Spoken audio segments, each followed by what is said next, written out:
तो क्या तुम मुझे सुन पा रहे हो? क्या पढ़ रहे थे मन? खरपतवारों की विशेषताएं। हाँ, पक्का? पक्का हो पक्का? ठीक। चलो मैं क्वेश्चन पूछता हूं तुमसे। खरपतवारों के संबंध में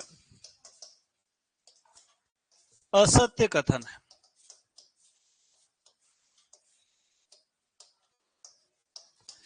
क्या क्वेश्चन हो गया अपना? कि कौन सी बात जो है वो खरपतवारों के संबंध में सही नहीं है ना? पहला, खरपतवार का प्रवर्धन बीजों के साथ वानस्पतिक भागों से भी होता है। खरपतवारों का प्रवर्धन बीजों के साथ वानस्पतिक भागों से भी होता है।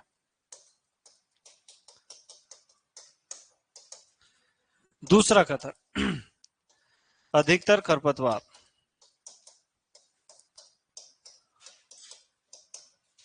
C4 पौधे होते हैं।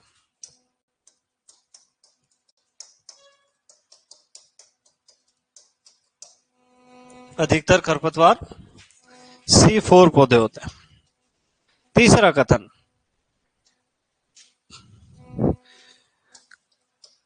खरपतवार अधिकतर कीटों एवं रोगों के लिए प्रतिरोधी होते हैं और खरपतवार मृदा क्षरण बढ़ाते हैं।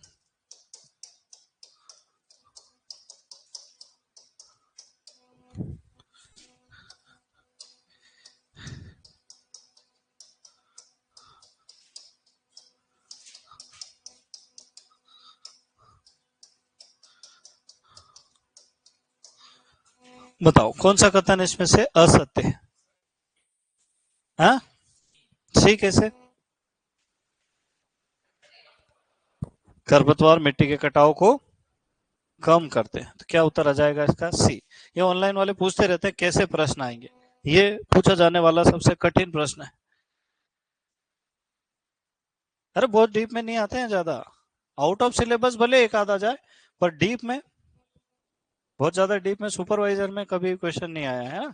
कुछ एक ऐसे टॉपिक्स जो नॉर्मली कवर नहीं करते उनमें से क्वेश्चन जरूर आ जाता। जैसे ई नाम योजना पूछ लिया, तो उसके लिए अपने को कृषि का इतिहास वाला पोर्शन देखना पड़ेगा, है ना। करंट एग्रीकल्चर वाला पोर्शन देखना पड़ेगा। अपने इसमें लिखा हुआ है, तुम जाके देख सकते हो, पेज नंबर 36-7 पे लिखा होगा, है ना। चलो, तो हम लोग खरपतवारों के लाभ पढ़ चुके हैं, हानियां भी पढ़ चुके हैं, और खरपतवारों की विशेषताएं भी पढ़ चुके हैं। प्रवर्धन भी लिख लिया कल तुमने। अच्छा मुझे बताओ, जड़ से किसका प्रवर्धन होता है? हिरणकुरी। तने से और पत्तियों से और पुष्प कलिका से और राइजोम से, कांस का, ट्यूबर्स या राइजोम से, मोथा का, स्टोलन से, दूब घास का, स्टोलन या रनर से दूब घास, और ऑफ शूट से जलकुंभी का। बथुआ कितने बीज बनाता है? और गेहूं सा 10,000, है ना। चलो अब हम पढ़ेंगे खरपतवारों का प्रकीर्णन। प्रकीर्णन का क्या मतलब होता है बेटा? एक जगह से दूसरी जगह पहुंचना, है ना। तो अगला टॉपिक क्या है अपना? खरपतवारों का प्रकीर्णन। वो क्वेश्चन नोट नहीं करना है, ऐसे बहुत सारे क्वेश्चन मैंने हजारों क्वेश्चन दे रखे हैं तुमको उस किताब के पीछे, ठीक है। ऑनलाइन वालों के भी जो पीडीएफ है वो डलवा रखी है। अगर उनको कोई समस्या आती है तो ऑनलाइन वाले सर से फोन पे बात करके और उनकी प्रॉब्लम को सॉल्व करवा सकते हैं। अब देखो, हमारी फसल के बीजों को तो एक जगह से दूसरी जगह तक हम खुद ले जाते हैं, बस में, ट्रेन में, हवाई जहाज में, मोटरसाइकिल पे, ट्रैक्टर में रख के, कंधे पे रख के, बैलगाड़ी में। पर खरपतवारों के बीजों को कोई ले जाता है क्या? क्यों नहीं ले जाता? हाँ,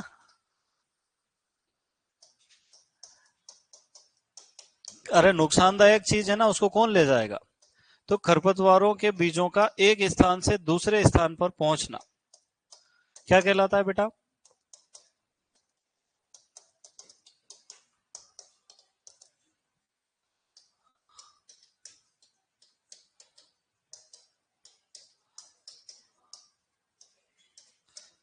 क्या कहलाता है? खरपतवारों का प्रकीर्णन। इसको अंग्रेजी में क्या कहते हैं? हाँ, अब कई बार इस प्रकीर्णन को वो क्या लिख देते पता है? प्रसरण या फैलाव।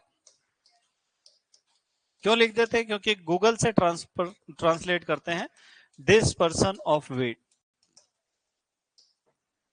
अभी मैंने देखा कि जो रिसेंट में पेपर्स हो रहे हैं किसी भी एग्जाम के, आजकल गूगल ट्रांसलेट का भरपूर उपयोग किया जा रहा है। इसके पीछे कारण है कि पहले जो पुराने जमाने के प्रोफेसर थे वो बेसिकली हिंदी मीडियम के थे, बाद में जाके उन्होंने इंग्लिश मीडियम की किताबें पढ़ी, तो वो हिंदी इंग्लिश दोनों समझते थे, उनको पता रहता था कि हिंदी का इंग्लिश क्या होगा और उस इंग्लिश का हिंदी क्या होगा। अब बिल्कुल इंग्लिश मीडियम के प्योर बच्चे हैं, है ना, कहीं डीपीएस वीपीएस में 12वीं पास होते हैं, फिर नीट वीट की तैयारी करते हैं 4-5 साल, फिर उधर नहीं होता है तो आईसीआर के थ्रू इधर आ जाते हैं, फिर यहाँ भी इंग्लिश मीडियम में पढ़ते हैं, प्रोफेसर बन गए। अब उनको कह दिया कि तो टैलेंटेड बच्चा 95% बना के लाया हुआ है, आप पेपर बनाओ हमारे सुपरवाइजर का। और नया प्रोफेसर पेपर बनाएगा, अब उसको ये नहीं मालूम है कि डिस्पर्सन को हिंदी में क्या कहते हैं। क्यों नहीं मालूम है? क्योंकि हिंदी पढ़ी ही नहीं कभी। तो वो गूगल देवता का सहारा लेता है, वहां लिखता है डिस्पर्सन ऑफ वीड, और वो गूगल देवता अर्थ का क्या बना देते हैं? अनर्थ बना देते हैं। जैसे कल्चरल विधि अपन क्या लिखते हैं उसको? कृषित विधियां, कर्षण विधियां, वो लिखेगा सांस्कृतिक विधियां। अब ये हिंदी में कहां लेके जाऊंगा? गेहूं में सिंचाई की क्रांतिक अवस्था डव स्टेज, वो इसको लिखता है गूंथा हुआ आटा।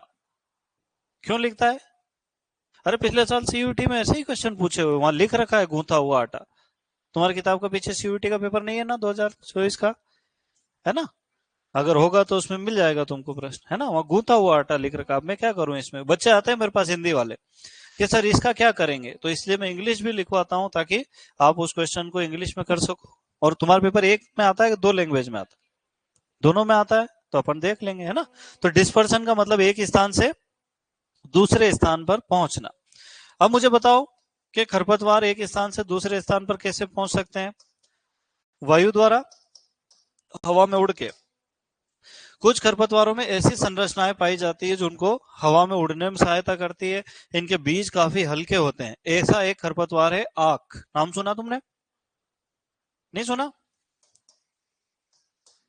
आक में कोमोस नामक संरचना पाई जाती। क्या पाया जाता है बेटा? और इस कोमोस संरचना के कारण आक जो है वो उड़ता रहता है। देखो मैं बता देता हूं। आग को अंग्रेजी में कहते हैं केलोट्रोपिस, और इसका वैज्ञानिक नाम भी क्या है? केलोट्रोपिस सिजेंटिया।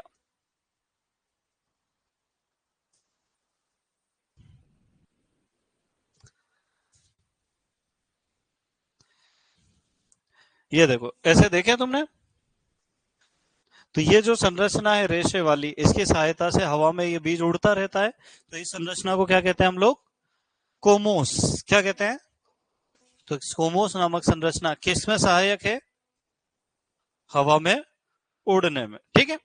फिर कुछ खरपतवारों का प्रकीर्णन होता है जल द्वारा, है ना। फिर कृषि यंत्रों में लगी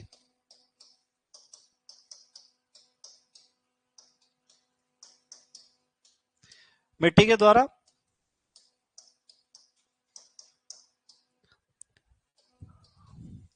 फसल के बीजों के साथ मिलके भी आ जाते हैं। जैसे गाजर घास किसके बीजों के साथ आया बेटा? गेहूं के बीजों के साथ आया 1956 में, है ना। मतलब मनुष्य के द्वारा भी लाया जाता है। जैसे अपन कौन सा खरपतवार लेके आए? लेंटाना, कैमरा, जलकुंभी, है ना। ये सारे कहां से लेके आए हम? विदेशों से, मैक्सिको से। ठीक है। तो वायु द्वारा, जल द्वारा, कृषि यंत्रों द्वारा, फसल के बीजों द्वारा, मनुष्य के द्वारा, पशु पक्षियों के द्वारा।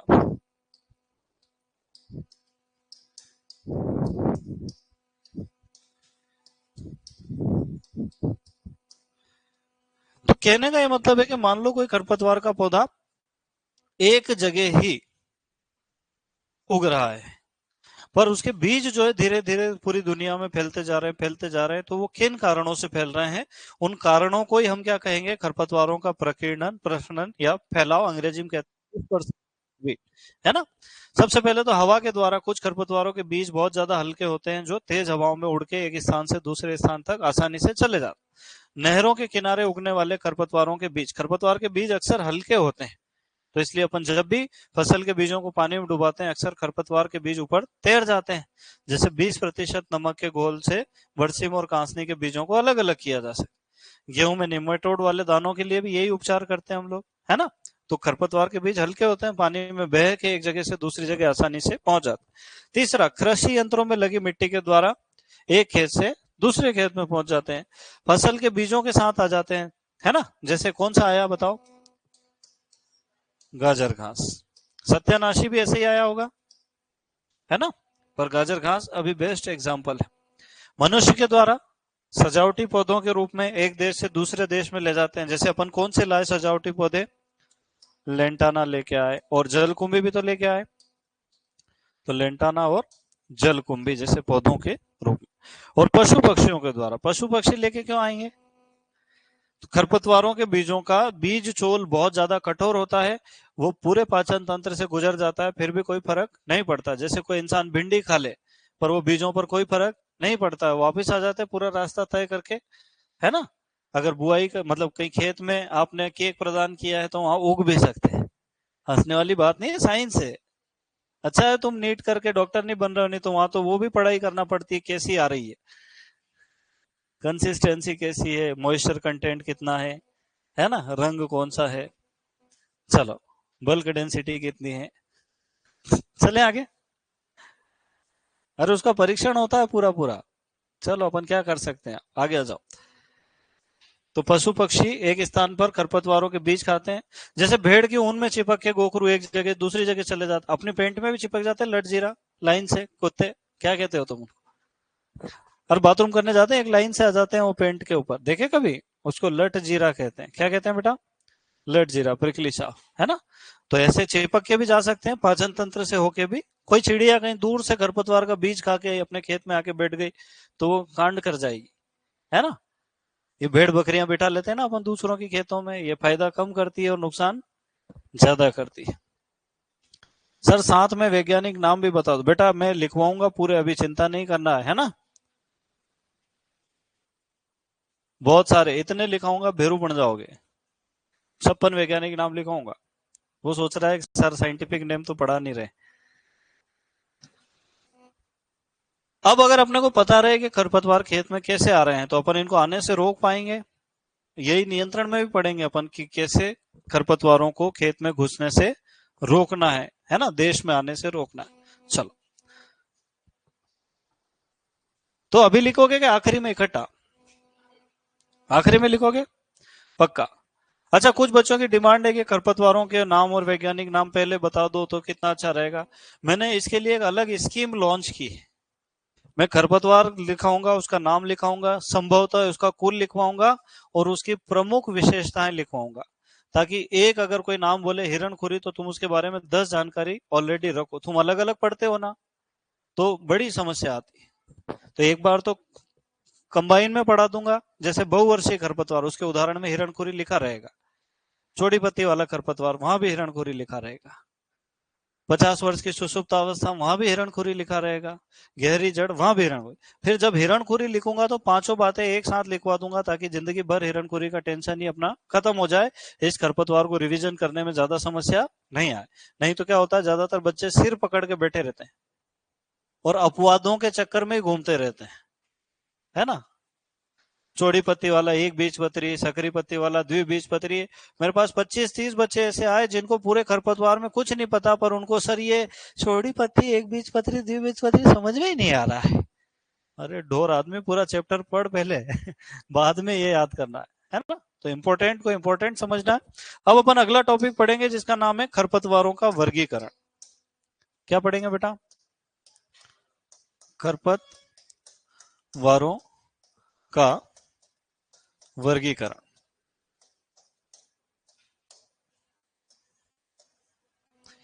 अब जैसे हमने फसल का वर्गीकरण पढ़ा, वैसे ही हम खरपतवारों का वर्गीकरण पढ़ेंगे। वर्गीकरण होता क्या है, जब बहुत सारी चीजें होती है तो एक किसी विशेष गुण के आधार पर हम चीजों के छोटे छोटे समूह बना देते हैं। Grouping of, clustering of any object on the basis of any specific character.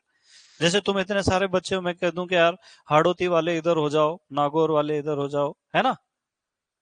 Barmer, Jaisalmer, Bikaner, उधर हो जाओ, तो अपन किसी भी गुण के आधार पर चीजों को बांट सकते। जैसे अपन ने फसल का वर्गीकरण पढ़ा, तो सबसे पहला वर्गीकरण अपन पढ़ेंगे पत्तियों की संरचना के आधार पर। किसके आधार पर पढ़ेंगे बेटा? पत्तियों की संरचना के आधार पर।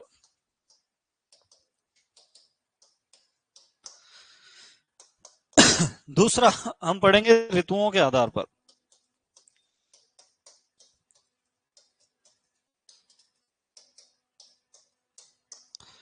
है ना? फिर पत्तियों की संरचना के साथ ही एक वर्गीकरण आता है जिसको हम कहते हैं एक बीजपत्री, द्विबीजपत्री। ये यही पढ़ा दूंगा ताकि तुम्हारी टेंशन ही खत्म हो जाए ना। बीज पत्र के आधार पर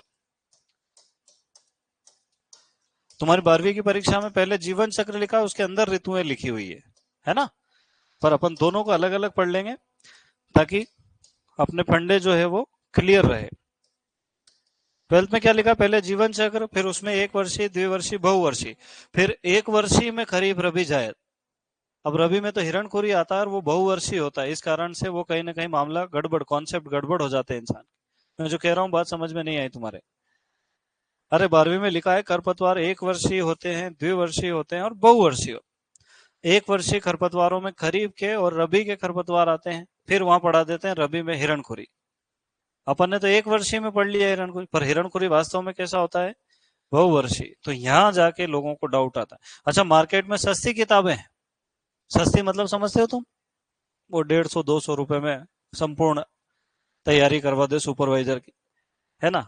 अब मेरा मुंह मत खुलवाओ, मैं क्या बोल रहा हूँ मुझे पता नहीं रहेगा। तो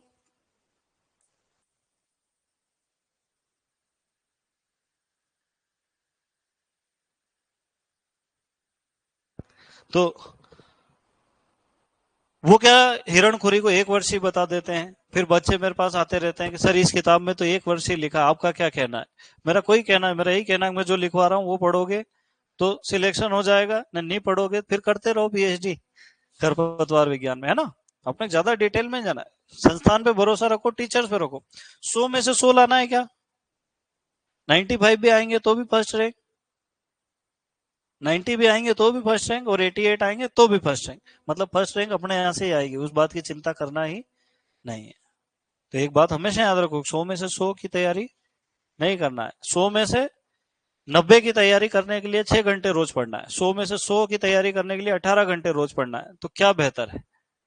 6 घंटे रोज, है ना? अभी मैं मेडिकल टर्म पढ़ रहा था, उसमें एक शब्द आता है ब्रेन फॉग। क्या शब्द आता है? Brain fog. एक डिसऑर्डर है जो अभी अभी मार्केट में बहुत चल रहा है। उसकी बहुत सारी वजह, एक तो अत्यधिक मोबाइल का प्रयोग करना।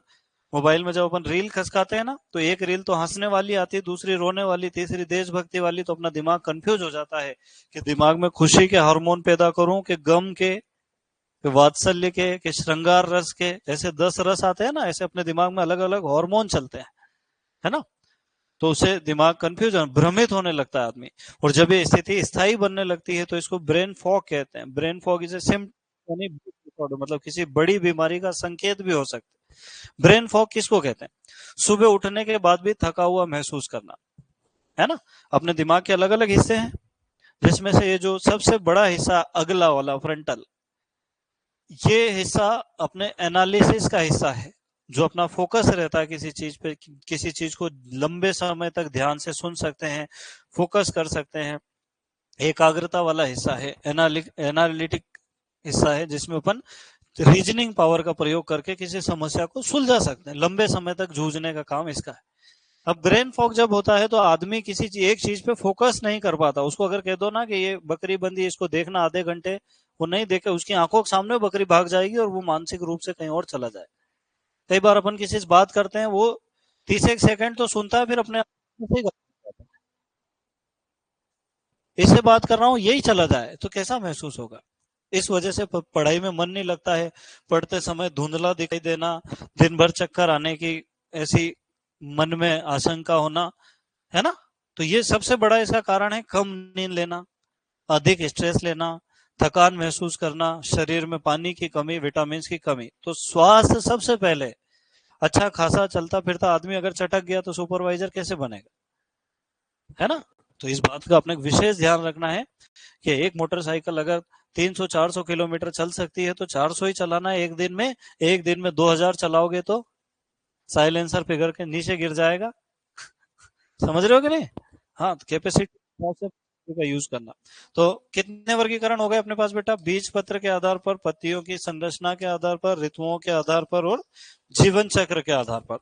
एक वर्गीकरण और है जिसको अपन कहेंगे खरपतवार फसल संबंध के आधार पर। ये सबसे बड़ा मैंने बना दिया इसको, लगभग 22-23 प्रकार इसमें मैं पढ़ा दूंगा।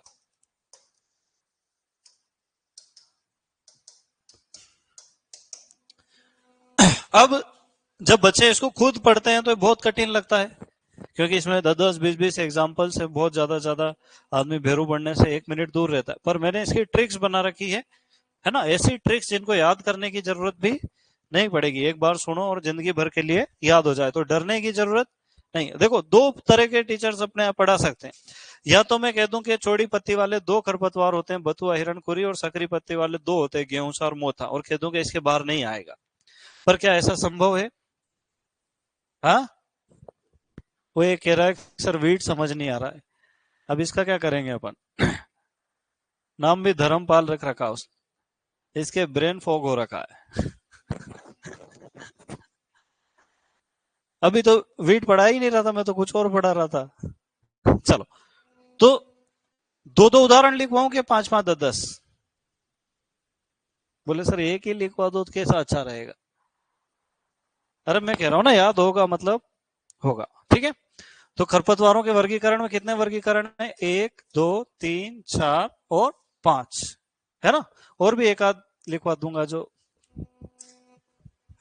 सबसे पहले अपन कौन सा पढ़ेंगे बेटा? पत्तियों की संरचना के आधार पर।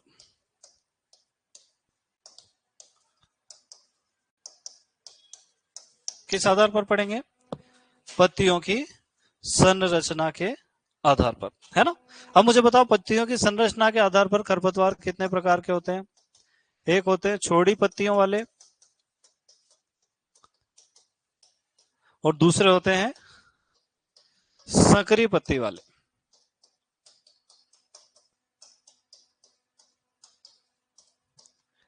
अब मैं तुमसे अगर कहूं कि कोई व्यक्ति अगर किसी नाम को इस प्रकार से लिखे तो जल्दी याद हो जाता है, और एक के पीछे एक लिखे तो जल्दी याद नहीं होता। ये हमारे दिमाग की फंक्शनिंग है कि किसी चीज को एक के नीचे एक के नीचे एक लिख ले तो उसको जल्दी याद हो जाएगा, और अगर उसी चीज को वो एक के आगे कॉमा लगा के लिखता जाएगा तो फिर याद नहीं होगा। तो मैंने इसके लिए एक नया उपाय बनाया है कि छोटी पत्ती वाले तो अपन लेफ्ट साइड में लिख देंगे, और सकरी पत्ती वाले कहाँ लिख देंगे? राइट साइड में, और बीच में एक लाइन बना देंगे।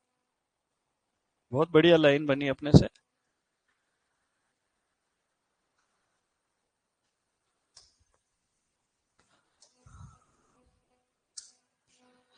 अब पहले ट्रिक बता देता हूं ताकि तुमको आसानी रहे, है ना? ट्रिक ये है कि मुनमुन और सेंजी मकोई के खेत से चौड़ी पत्ती वाले खरपतवार निकाल रही थी। एक गांव है पहाड़ों के पीछे, वहां पे 2 नायिकाएं मुनमुन और सेंजी। मैं बुढ़ा हो जाऊंगा ना तो पिक्चर बनाऊंगा खरपतवारों, है ना? और उसका मुख्य किरदार रहेगा गोखरू। हीरो का नाम क्या रहेगा?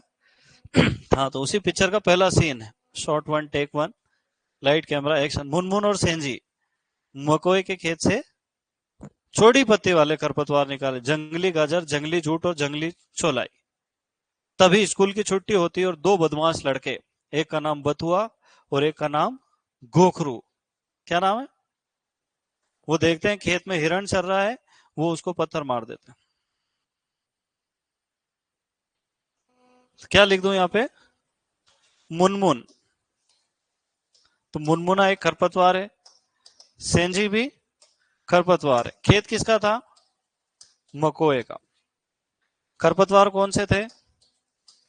जंगली जूट, जंगली गाजर और जंगली चौलाई। तुम ये अपनी ट्रिक लीक मत कर देना यार। तभी, और कौन थे भैया वो खरपतवारों के भाई? कौन थे वो जिन्होंने पत्थर मारा? बताओ जल्दी से। बथुआ और गोखरू। किसको पत्थर मार दिया इन्होंने? हिरण खुरी और पत्थर चट्टा, है ना। अब उस हिरण के, है ना, गुम्मा उचक गया। गुम्बा चौड़ी पत्ती वाला खरीफ ऋतु का खरपतवार है जो ज्वार के खेतों में उगता है और सांप काटने पर इलाज करने में, उपचार करने में प्रयोग किया जाता है। ठीक है, याद रहेंगे कि रटना पड़ेंगे, तुम बताओ।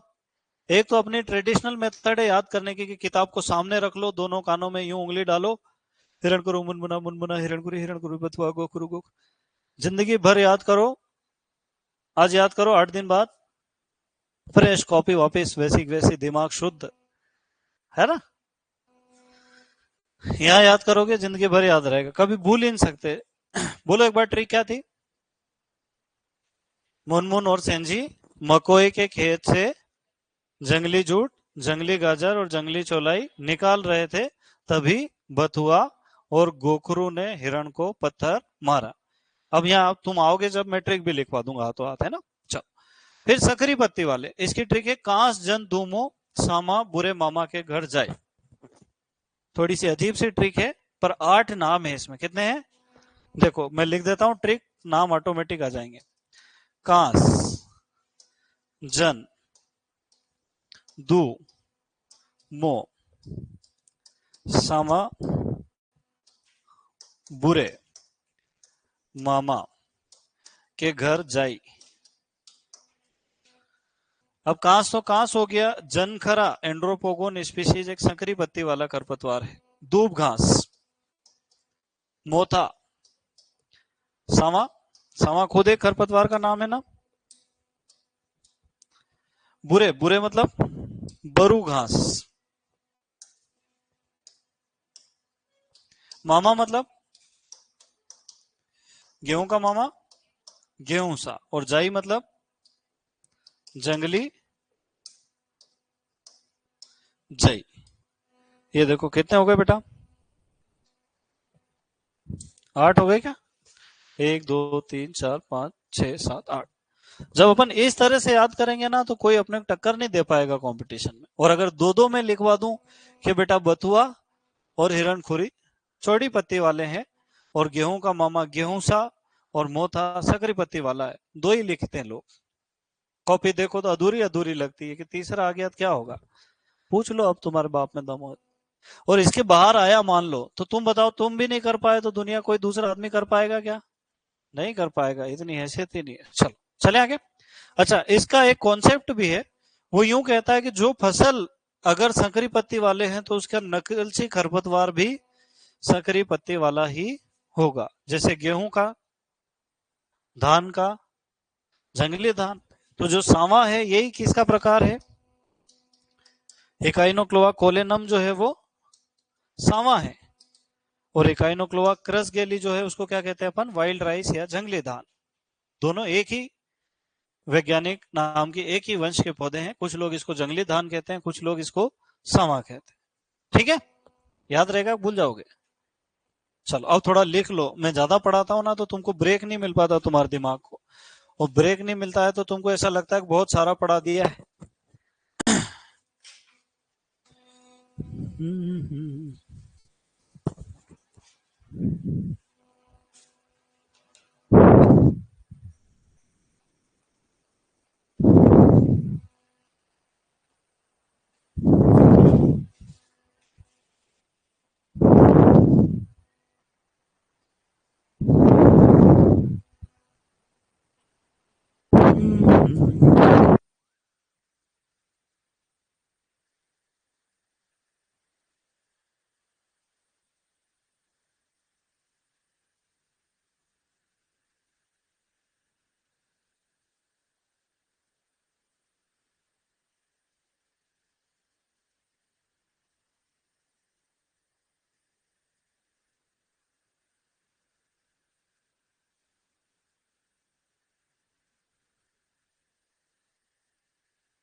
जल्दी लिखना थोड़ा है ना।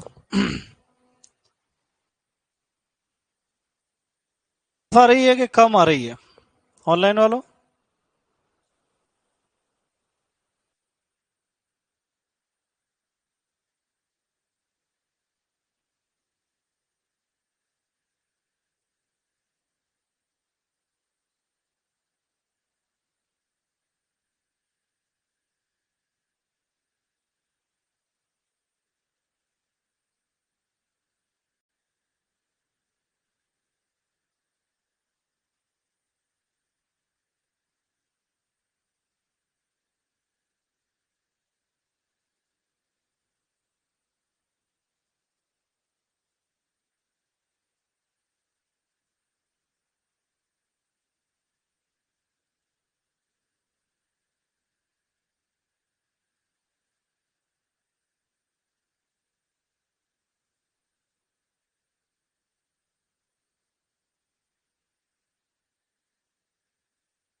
ये तो नहीं लिखना है, इसको लिख के क्या करोगे?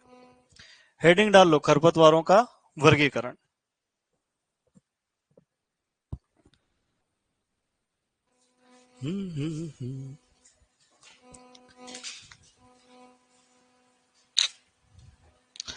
खरपतवारों का वर्गीकरण।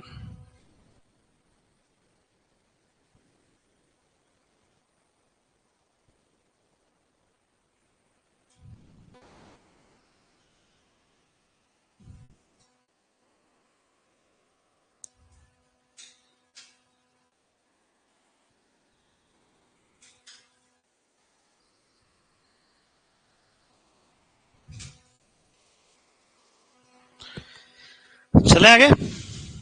चलो, ट्रिक के लिए जगह छोड़ देना, मतलब इसके बाद में ट्रिक लिखवा दूंगा इनकी, है ना।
हम्म,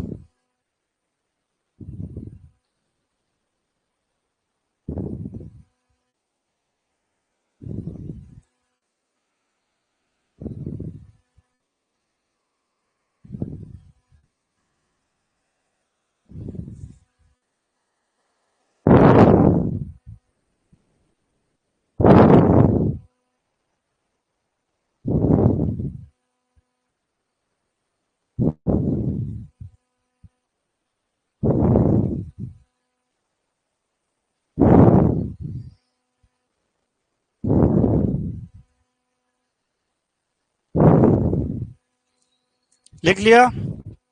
लिखने के बाद ही बात कर सकता है कोई, है ना।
लिखा।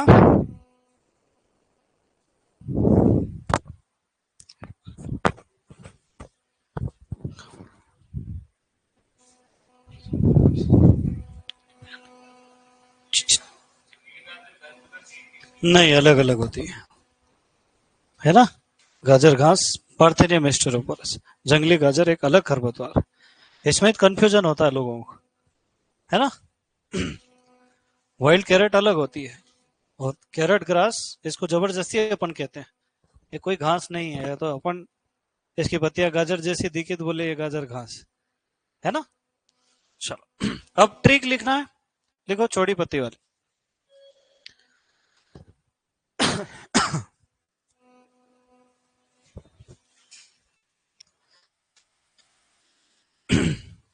तुमने जगह तो छोड़ी ही नहीं उसमें। मुनमुन और सेंजी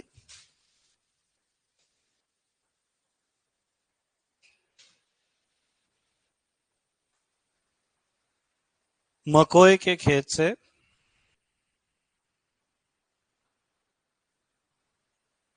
चौड़ी पत्ती वाले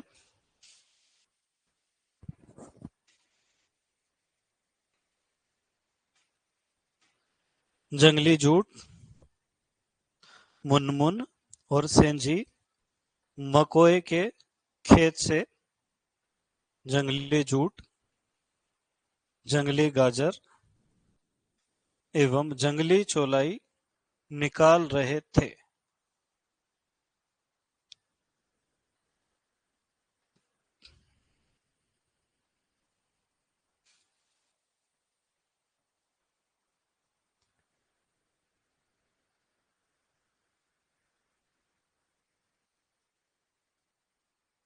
तभी मुनमुन और सेंजी मकोई के खेत से चौड़ी पत्ती वाले जंगली जूट, जंगली गाजर और जंगली चौलाई निकाल रहे थे। तभी बथुआ और गोखरू ने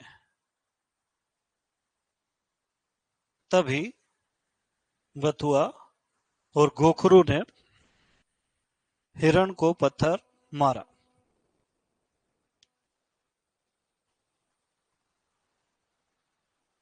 ठीक है। मुनमुन और सेंजी मकोई के खेत से छोटी पत्ती वाले जंगली जूट, जंगली गाजर और जंगली चौलाई निकाल रहे थे। तभी बथुआ और गोखरू ने हिरण को पत्थर मारा। और एक और एक्स्ट्रा कौन सा है? कुंभा। ठीक है। अब सकरी पत्ती वाले, इसकी ट्रिक तो वहां लिखी हुई है आपकी बुक में, आप चाहें तो देख भी सकते हैं। कांस जन दूमो समा बुरे मामा के घर जाई।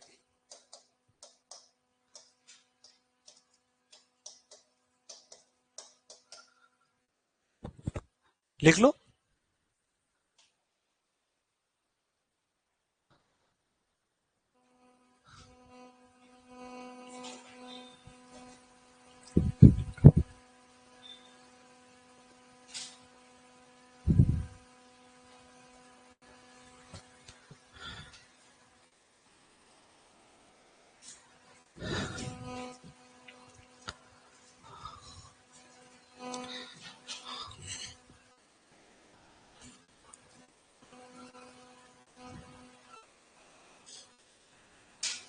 लिखा बेटा?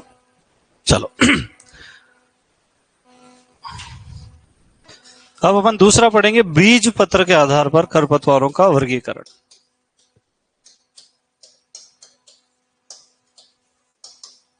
किसके आधार पर? बीज पत्र। तो बीज पत्र कितने प्रकार के होते हैं? केवल दो प्रकार के, एक बीज पत्री और द्विबीज पत्री। तो यहां क्या पढ़ेंगे अपन? एक बीज पत्रीय खरपतवार। और यहां क्या लिख देंगे? द्विबीज पत्री। एक बीज पत्री में क्या पढ़ेंगे? सभी सक्रिय पत्ती वाले कैसे होते हैं बेटा? हाँ, अपवाद अलग से लिखवा दूंगा मैं तुमको। और सभी चौड़ी पत्ती वाले कैसे होते हैं?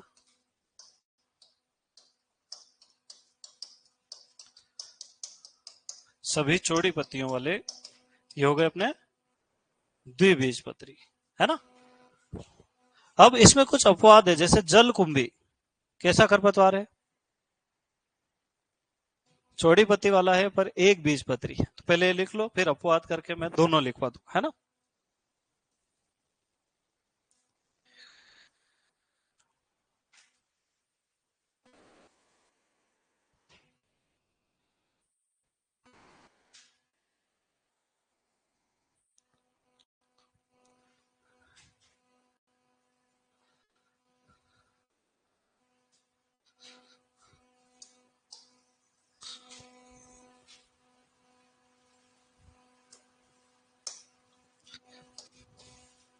फिर यहां लिखेंगे अपन सकरी पत्ती वाले पर द्विबीज पत्री।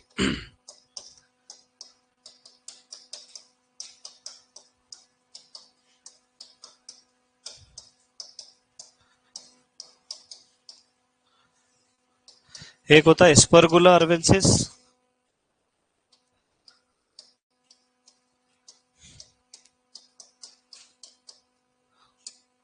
और एक होता है प्लांटेगो,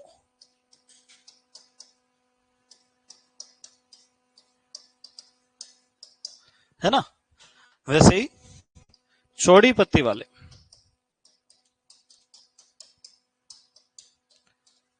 किंतु एक बीज पत्री।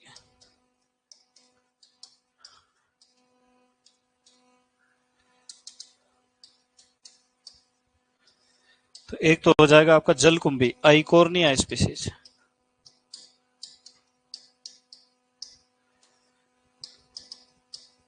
क्या कहेंगे इसको अपन? जलकुंभी, है ना। कोमोलिना,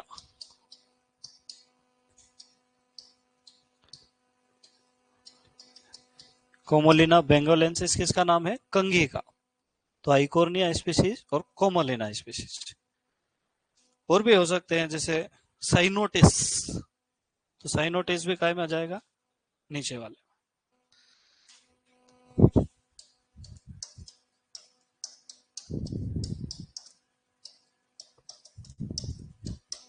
ये जो है अभी जेईटी में पूछा गया पिछले साल, है ना, इसका ध्यान रखना। स्पर्गुला अर्वेंसिस।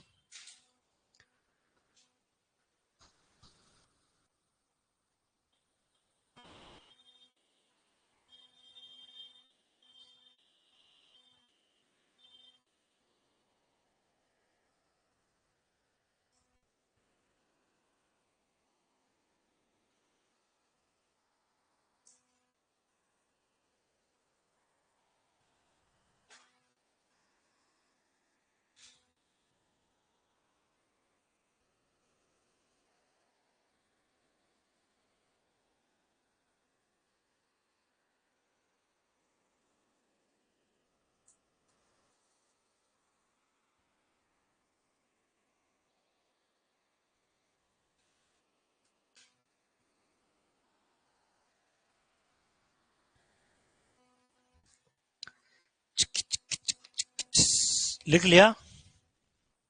तो ये दो जो है लाइनें ये अपनी अपवाद के रूप में मानी जाती है ना। इसको भी अपन क्या मानते हैं कि ये अपवाद है और ये भी क्या है, अपवाद।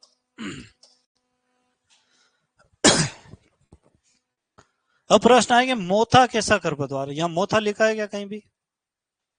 नहीं लिखा है। फिर कैसे आंसर दोगे इसका? है देखो ये, तुम सुपरवाइजर बनने की कोशिश कर रहे हो। अरे सभी सकरी पत्ती वाले एक बीज पत्री है ना। तो फिर यहां से देख लेना किधर आ रहा है। किधर आ रहा है तो एक बीज पत्री आएगा। तो ये दो लाइन नहीं है, ये पूरा पिछला वर्गीकरण लिख दिया अपन ने। ठीक है,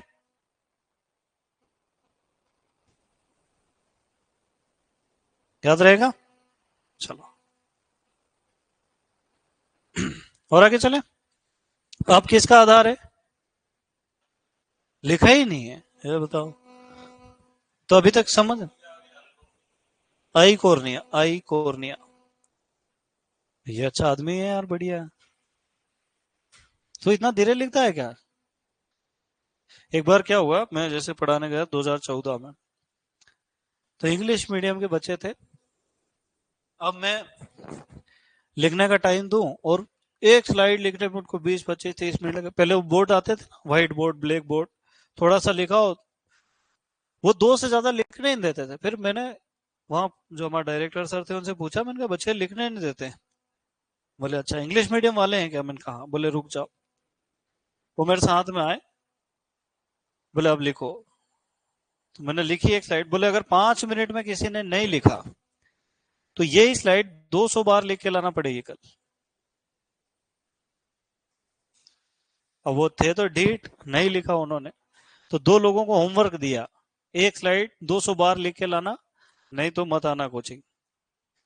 वो 200 बार लिख के ला। उसके बाद उस बेच ने कभी नहीं कहा कि हमने नहीं लिखा, कि हमारी स्पीड कम है, कि हमसे लिखते नहीं बनता है। मतलब एक दिन में स्पीड बढ़ा दी उन्होंने। 12 साल में जो स्पीड स्कूल नहीं बढ़ा पाए लाख लाख रुपए फीस लेने के बाद। तो ध्यान रखना, मैं भी उनका ही चेला हूँ, है ना। ऐसी स्पीड बढ़ेगी, रॉकेट हो जाएगी। यहाँ भी करा था मैंने पिछले साल। RG1 बेस वाले बहुत धीरे धीरे जानबूझ के लिख रहे हैं, टाइम पास।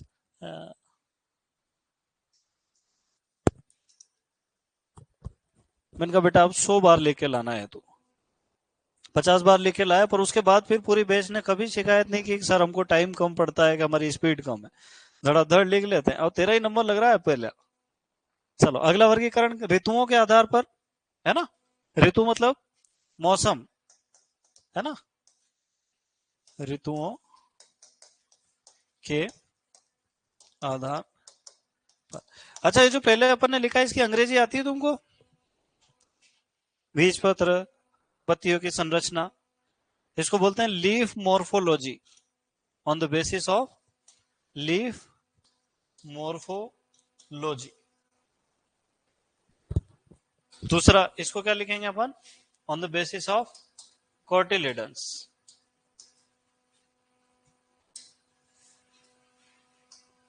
है ना।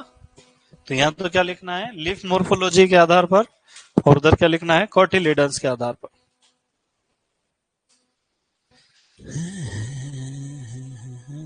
इनके चैट बंद कर दी थी मैंने।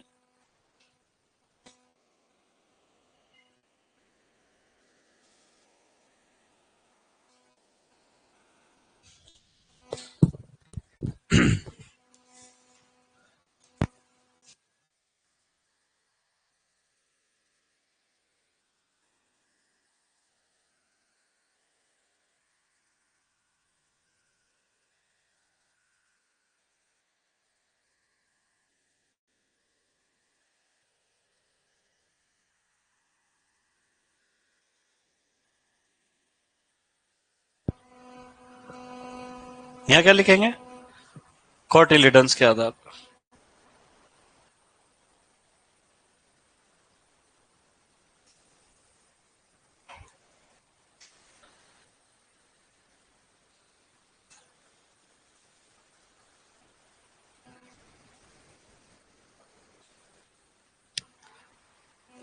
अब एक बीज पत्री को अंग्रेजी में क्या कहते हैं बेटा? मोनोकोट। क्या कहते हैं? और द्विबीज पत्री को डाइको।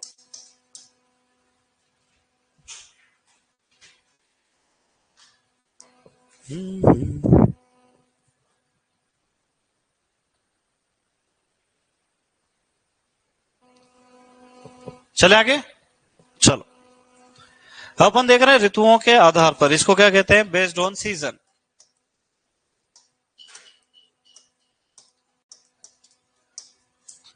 अब यहां पर हम देखेंगे कितने मौसम होते हैं बताओ।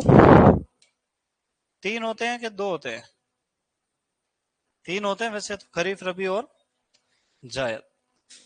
पर एक तरह से देखा जाए तो जायद कोई मौसम होता ही नहीं है, फिर भी अपन पढ़ लेंगे। जो गर्मियों में खरपतवार दिखाई देते हैं उनको जायद में रखते हैं, है ना। तो ऋतुओं के आधार पर खरपतवारों को 3 भागों में बांटा गया है। पहला क्या आ जाएगा, खरीफ ऋतु के खरपतवार। दूसरा क्या आ जाएगा, रबी ऋतु के खरपतवार। और तीसरा क्या आ जाएगा, जायद के खरपतवार। अब जनरली तो ऐसा कहा जाता है कि जो ज्वार में, मक्का में, बाजरा में लगता है स्ट्राइगा, वो खरीफ में लगेगा तो खरीफ में आ जाएगा। जो गेहूं में लगता है, गेहूं सा, हिरणकुरी, वो रबी में आ जाएगा। पर ऐसा जनरलाइज करने से एग्जाम फाइट नहीं होती। ऐसा किसानों को समझाया जा सकता है पर एग्जाम में नहीं। तो इसके लिए अपन देखेंगे खरीफ में लगभग 10 खरपतवार होते हैं, है ना। जंगली धान,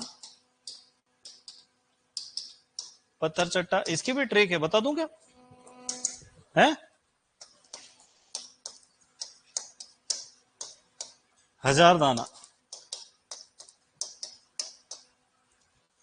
जंगली जूट,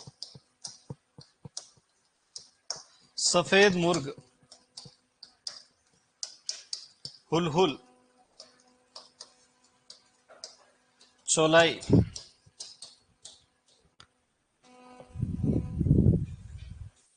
बड़ी दूधी, स्ट्राइगा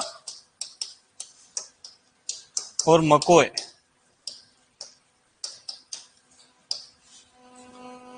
कितने हो गए, 10। गिनो देखो, हो गए ना। अब देखो वही पिक्चर का दूसरा सीन है।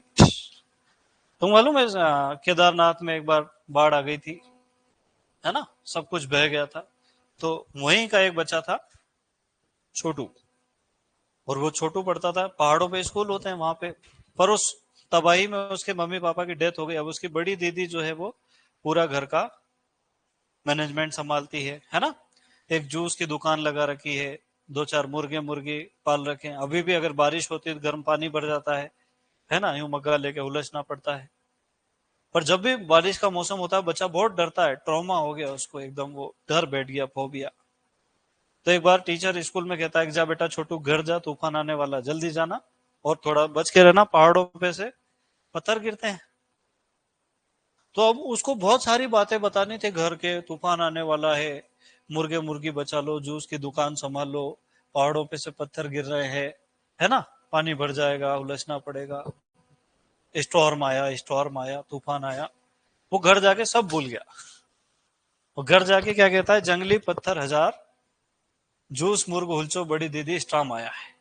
देखो पढ़ो एक बार, जंगली पत्थर 1000, जूस मुर्ग हुलचो बड़ी दीदी, हुलचो बड़ी दीदी स्ट्राम आया।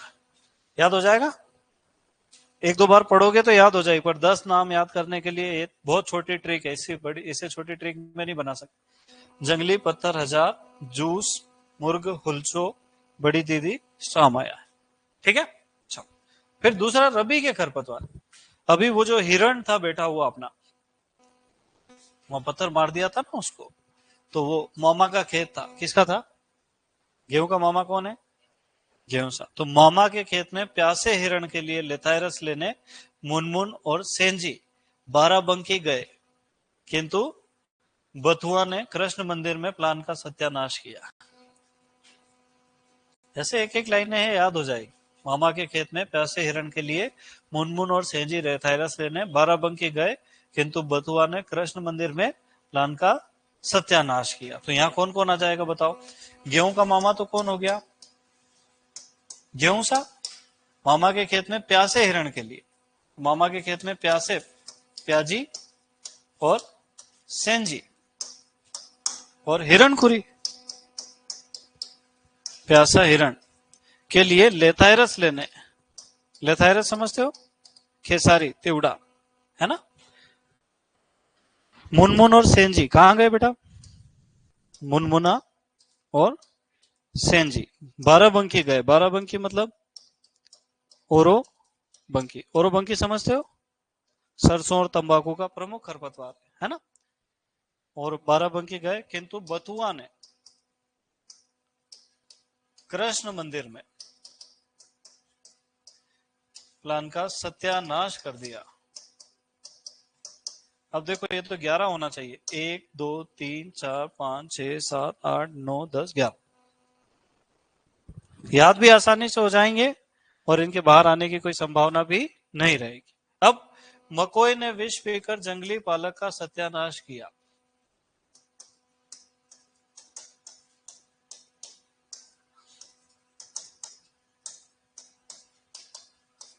सत्यानाशी यहां भी दिखाई देगा और गर्मियों में भी दिखाई देता है, क्रिकेट खेलते हैं जब दिखाई देता है ना, है ना। तो सत्यानाशी रबी में भी उगता है और गर्मी में भी उगता ही रहता है, जायद में भी उगा रहता है। तो पहले खरपतवार लिख लो, फिर इनके ट्रिक्स लिख लो। तुम्हारे समझ में तो आ रहा है ना ये मामला। हाँ नहीं आए तो फिर चार चार नाम लिखा के आगे बढ़ जाते हैं अपन, वो और बेस्ट काम है। उसमें ट्रिक भी नहीं लिखवाना पड़ेगी मुझे, कोर्स भी जल्दी कंप्लीट हो जाए। पर मैं चाहता हूं कि तुम सुपरवाइजर बन ही जाओ इस साल।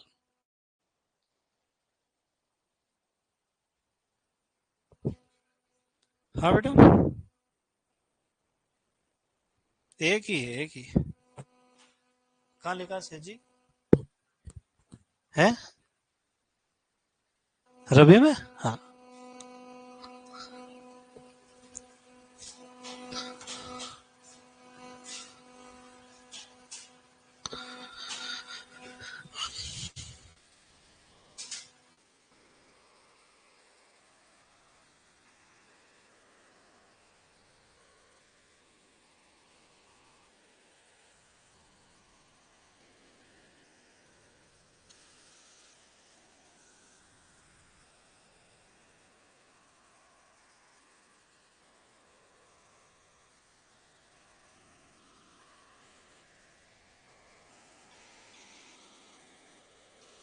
ये ऑनलाइन वालों के अनाउंसमेंट में एक अनाउंसमेंट अपन ने शुरू में डाल रखा है कि जब भी लाइव क्लास चले और आप अगर अननेसेसरी कमेंट करते हैं तो उसी समय आपको उस क्लास से बाहर निकाल दिया जाएगा।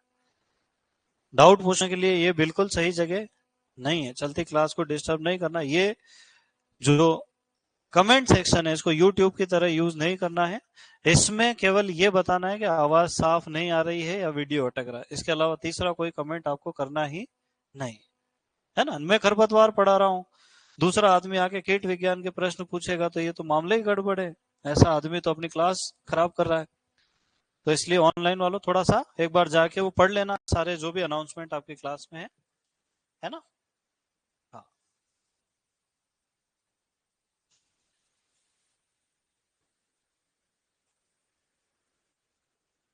क्योंकि आप जो ये कमेंट लिखते हो ना, ये भी हम लोग नोट करते हैं कि कौन कौन से व्यक्ति ने किस किस दिन क्या क्या कमेंट किया। अगर जरूरत से ज्यादा हो जाते हैं तो फिर उसको अपन प्री कर देते हैं, वो फिर सेल्फ स्टडी करता है। चले आगे, चलो बहुत बढ़िया। ये समझ में आ गया। जायद में दूसरे नंबर पे लिखा बिश खपरा। बिश खपरा समझते हो, खरपतवार होता है ना। बिश खपरा, चलो। सत्यानाशी वैसे तो रबी में उगता है सरसों और तंबाकू के खेतों में, है ना।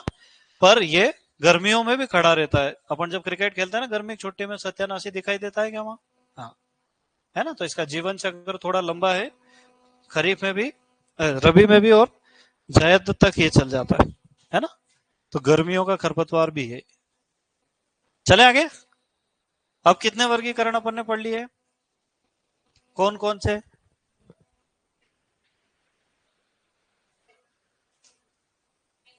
बीज पत्र के आधार पर, पत्तियों की संरचना के आधार पर, ऋतुओं के आधार पर। अब अपन पढ़ेंगे जीवन चक्र के आधार पर। किसके आधार पर पढ़ेंगे बेटा, जीवन चक्र के आधार पर। तो जीवन चक्र के आधार पर वैज्ञानिकों ने बहुत ज्यादा रिसर्च नहीं किया। वो क्या करते हैं कि एक खरपतवार का रिसर्च करते हैं। अब एक खरपतवार को द्विवर्षीय घोषित करने के लिए दो दो दो दो दो 4-5 बार करना पड़ेगा उनको, तो 10 साल लग जाएंगे एक खरपतवार के। अगर कोई बहुवर्षीय खरपतवार को बहुवर्षीय शामिल करना है तो उसमें उनको कई साल लग जाएंगे। तो इसलिए, है ना, कुछ एक खरपतवार ऐसे हैं जो कुछ लोग उनको द्विवर्षीय मानते हैं, कुछ लोग उनको बहुवर्षीय मानते हैं। तो जैसे अपने अरहर की कुछ किस्में एक वर्षीय है, बाकी की बहुवर्षीय। बहुवर्षीय अरहर 4-5 साल तक अरहर दे सकती है, एक एक साल में 2-2 बार फलियां देती है ना। तो वैसे ही खरपतवारों में भी अलग अलग स्पीशीज होती है। जैसे साइप्रस एस्कुलेंटस और साइप्रस रोटेंडस, मोथा की 2 स्पीशीज। वैसे ही जैसे धतूरा फास्टूसा और धतूरा इनॉक्सिया, धतूरा की 2 स्पीशीज। पर अपन उस लेवल पे जाके पढ़ेंगे तो भेरू बन जाएंगे। इसलिए अपने को देखना है जीवन चक्र के आधार पर कितने खरपतवार होते हैं, 3 प्रकार के। एक वर्षीय, द्विवर्षीय और बहुवर्षीय। उसकी ट्रिक लिखाऊं क्या मैं तुमको? पहले लिखवा दी इनकी, लिखा दूं? चलो लिखो। खरीफ लिख पाओगे? लिखो। जंगली पत्थर 1000, जंगली पत्थर 1000। तुम अपनी ट्रिक भी बना सकते हो, अगर मेरे से ज्यादा अच्छी बनाते हो तो मुझे भी बता देना, अगले साल से वो पढ़ाने लग जाऊंगा। जंगली पत्थर 1000, जूस मुर्ग हुलचो, जूस मुर्ग हुलचो। बड़ी दीदी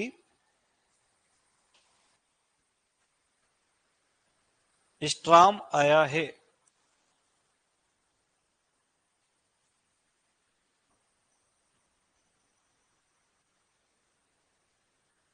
ठीक है, चलो अब लिखो रबी की ट्रिक। करीब की एक बार और बोलूं। जंगली पत्थर 1000, जूस मुर्ग हुलचो, बड़ी दीदी स्ट्राम आया है। चलो अब रबी में देखो।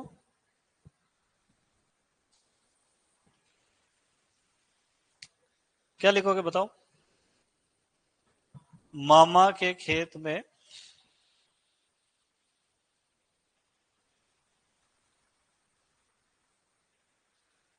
प्यासे हिरण के लिए। मामा के खेत में प्यासे हिरण के लिए। मामा के खेत में प्यासे हिरण के लिए लेथाइरस लेने।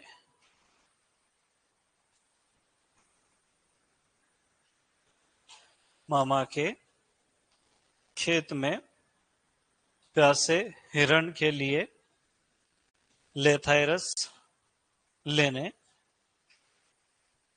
मुनमुन और सेंजी। मामा के खेत में प्यासे हिरण के लिए लेथाइरस लेने मुनमुन और सेंजी बाराबंकी गए। बाराबंकी एक जिला का नाम है, उत्तर प्रदेश, पता है तुमको?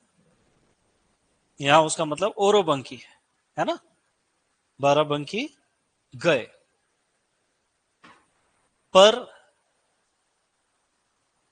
बथुआ ने कृष्ण मंदिर में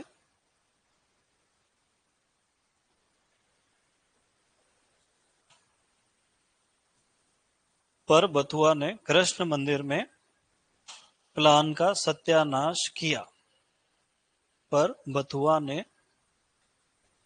कृष्ण मंदिर में प्लान का सत्यानाश किया।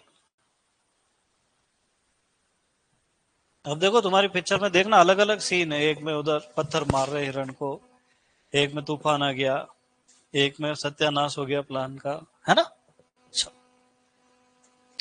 अब अपन आएंगे इधर जीवन चक्र के आधार। देखो ऐसे वो सभी पौधे जो 1 साल के अंदर अंदर अपना जीवन चक्र पूरा कर लेते हैं क्या कहलाते हैं बेटा? भले वो 2 महीने में करे या 10 महीने में करे, उससे कोई फर्क नहीं पड़ता है ना।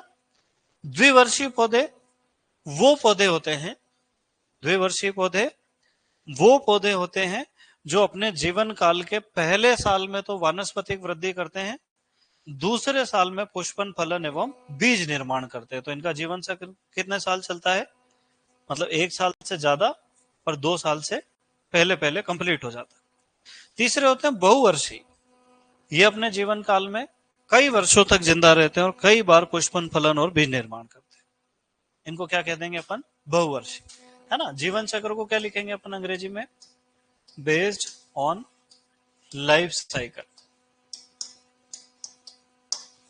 एक वर्षीय को क्या कहते हैं? Annual weed. द्विवर्षीय को क्या कहते हैं? बाइएनियल। और बहुवर्षीय को क्या कहते हैं? पेरेनियल।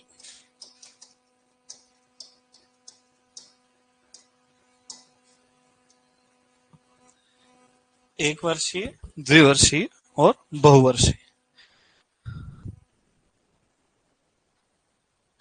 अब मैं तुमसे कहूं कि सभी, लगभग सभी खरीफ, रबी और जायद के जो खरपतवार है वो कैसे होते हैं? 1 वर्षीय, है ना।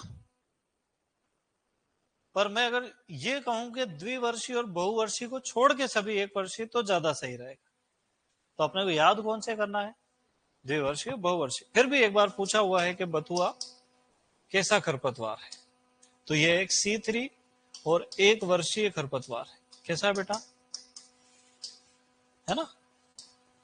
बथुए का गुण क्या है? प्रश्न है निम्न में से कौन सा 1 वर्षीय C3 खरपतवार? तो आंसर क्या था उसका? बथुआ, है ना। बाकी सब C4 होते इसलिए। अब द्विवर्षीय, द्विवर्षीय में भी बहुत लोग कंफ्यूज रहते हैं, तो आपको ध्यान रखना बरसीम भी द्विवर्षीय और उसका खरपतवार जो है कांसनी, वो भी कैसा है बेटा? द्विवर्षीय। इसके अलावा त्रिजंगली इडियट, है ना, जंगली जई, जंगली गाजर और जंगली मोथा,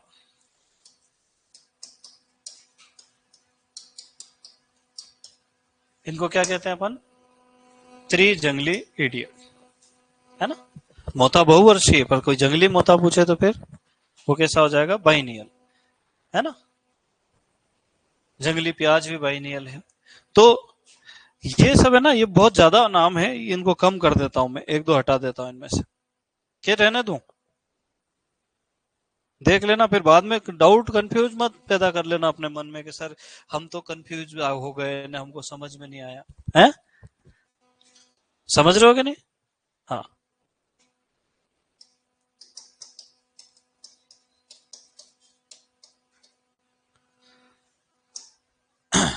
चलो।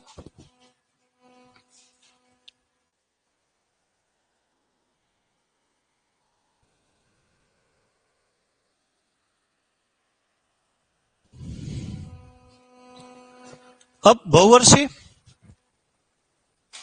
बहुवर्षीय में भी, अरे यार अपन ने पूरी पिक्चर बना दी, गाना तो लिखा ही नहीं है।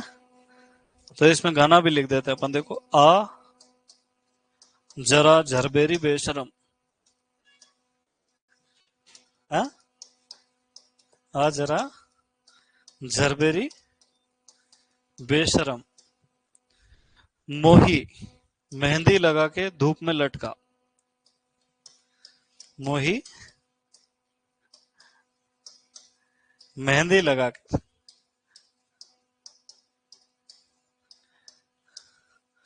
धूप में लटका।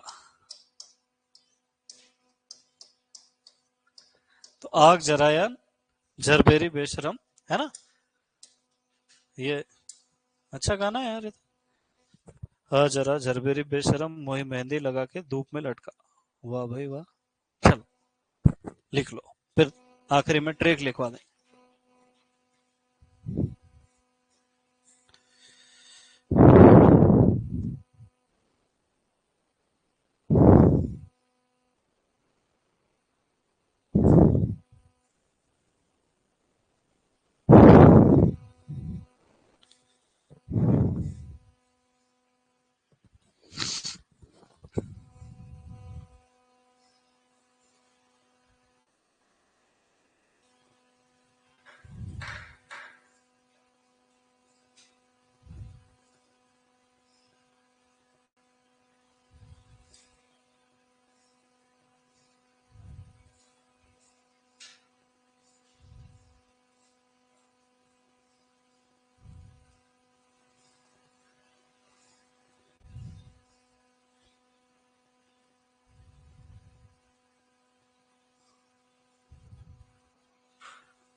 लिख लिया बेटा?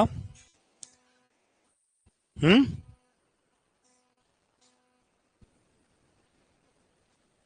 तो जंगली गाजर अलग पौधा है जो द्विवर्षीय है ना, याद रखना है। अब लिखो, ट्रिक लिखो। क्या लिखोगे? आ जरा झरबेरी, सिर्फ बहुवर्षीय की लिखना है, इसमें क्या लिखना है? बहुवर्षीय की ट्रिक लिखो। आ जरा झरबेरी बेशरम, आ जरा झरबेरी बेशरम।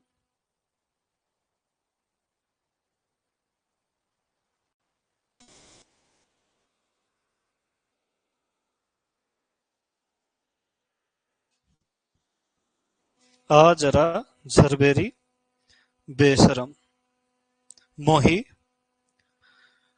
मेहंदी लगा के।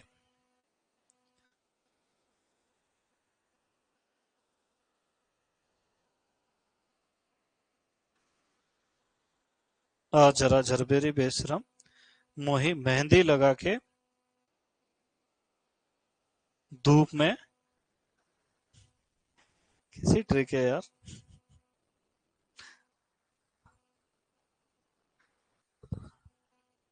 धूप में लटका।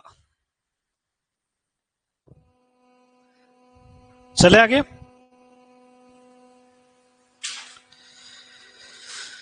अब अपने कितने वर्गीकरण हो गए, गिनो। हाँ,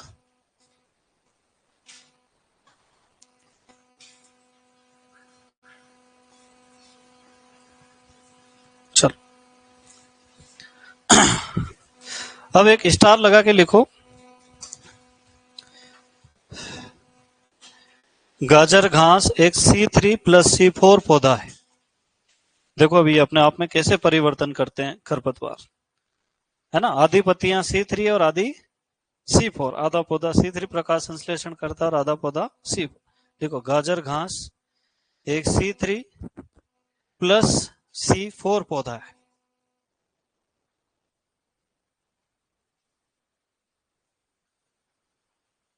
मोथा है बेटा, है ना, मोया कुछ नहीं होता, मोथा होता है ना खरपतवार। ये पेन थोड़ा मोटा है, ये मोथा मोया दिखाई दे रहा है, पर मोया नाम की कोई चीज अपन ने पढ़ी नहीं कभी, है ना। ये ले देख। अब आगे, अब अपन पढ़ेंगे सबसे इंपॉर्टेंट वर्गीकरण, जिसका नाम क्या है? खरपतवार फसल संबंध के आधार पर वर्गीकरण। किसके आधार पर बेटा? लिखो हेडिंग, खरपतवार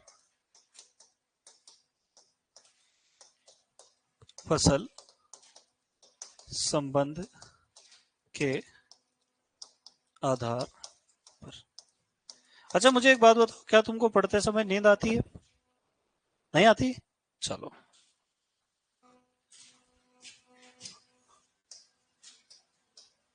नहीं, मेरे पास सीयूटी वाले बच्चे भी ना, वो यूं ही कहते हैं कि हमको नींद आती है, सर सिर भारी रहता है,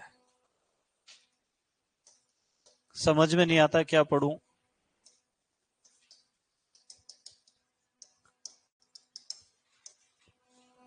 based on crop weed relationship, इसमें कम से कम 21 प्रकार तो अपन पढ़ेंगे। कितने पढ़ लेंगे? पक्का पक्का, भगवान की कसम। चल। सबसे पहला नंबर आता है नकलची खरपतवार।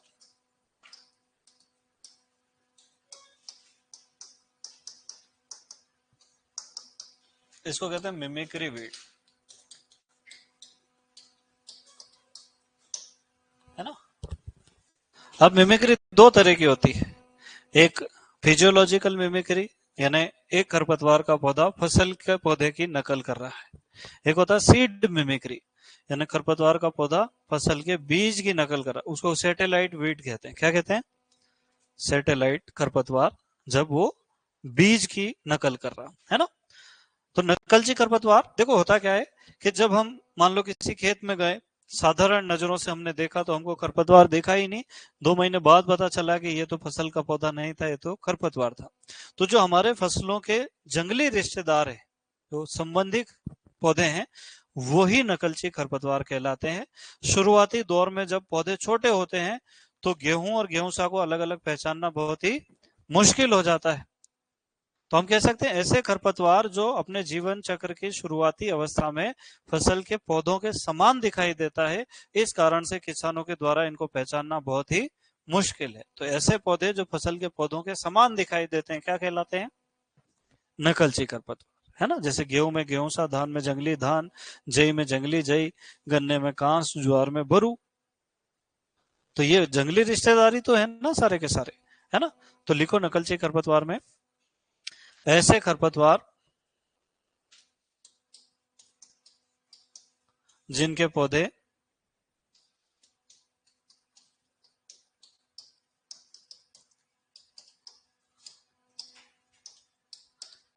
फसल के पौधों के समान दिखाई देते हैं।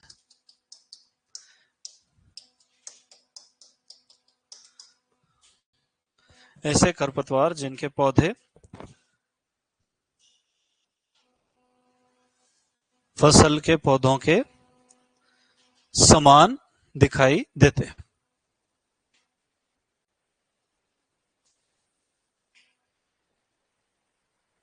थक तो नहीं गए तुम?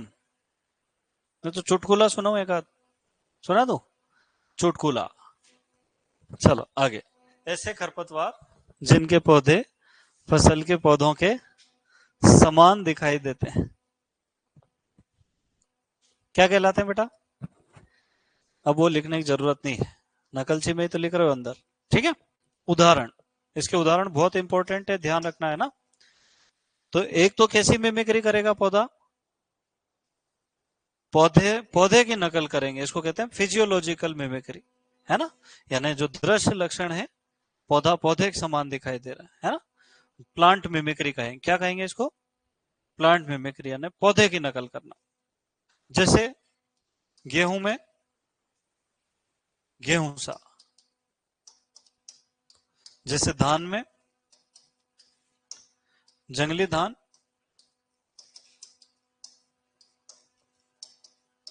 है ना। जैसे ज्वार में बोरू, जैसे गन्ने में घास। कौन कौन होगा? गेहूं में गेहूं सा, धान में, ज्वार में। अच्छा, जई में कौन होगा? जंगली जई। ये कौन सी मिमिक्री कर रहे हैं? प्लांट मिमिक्री, यानी पौधे नकल कर रहे हैं। एक होता है सीड मिमिक्री, क्या होता है बेटा? Seed mimicry. सीड मिमिक्री में क्या होगा? बीज एक समान दिखाई देंगे। जैसे किसके बीज किसके समान दिखाई देते हैं बताओ? सरसों में सत्यानाशी, बरसीम में कांसनी। और भी होता है क्या ऐसा कोई बीज? जई में जंगली जई, है ना, पौधा भी समान और बीज भी लगभग समान।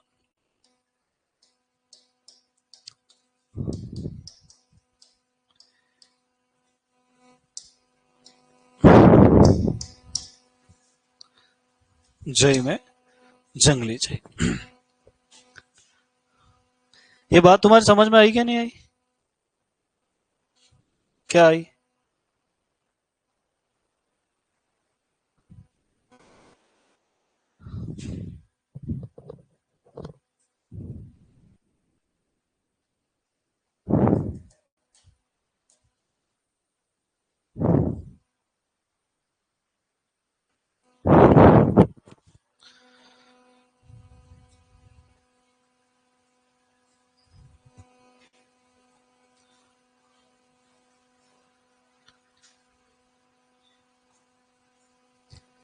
अरे लिख लिया क्या बेटा? अच्छा,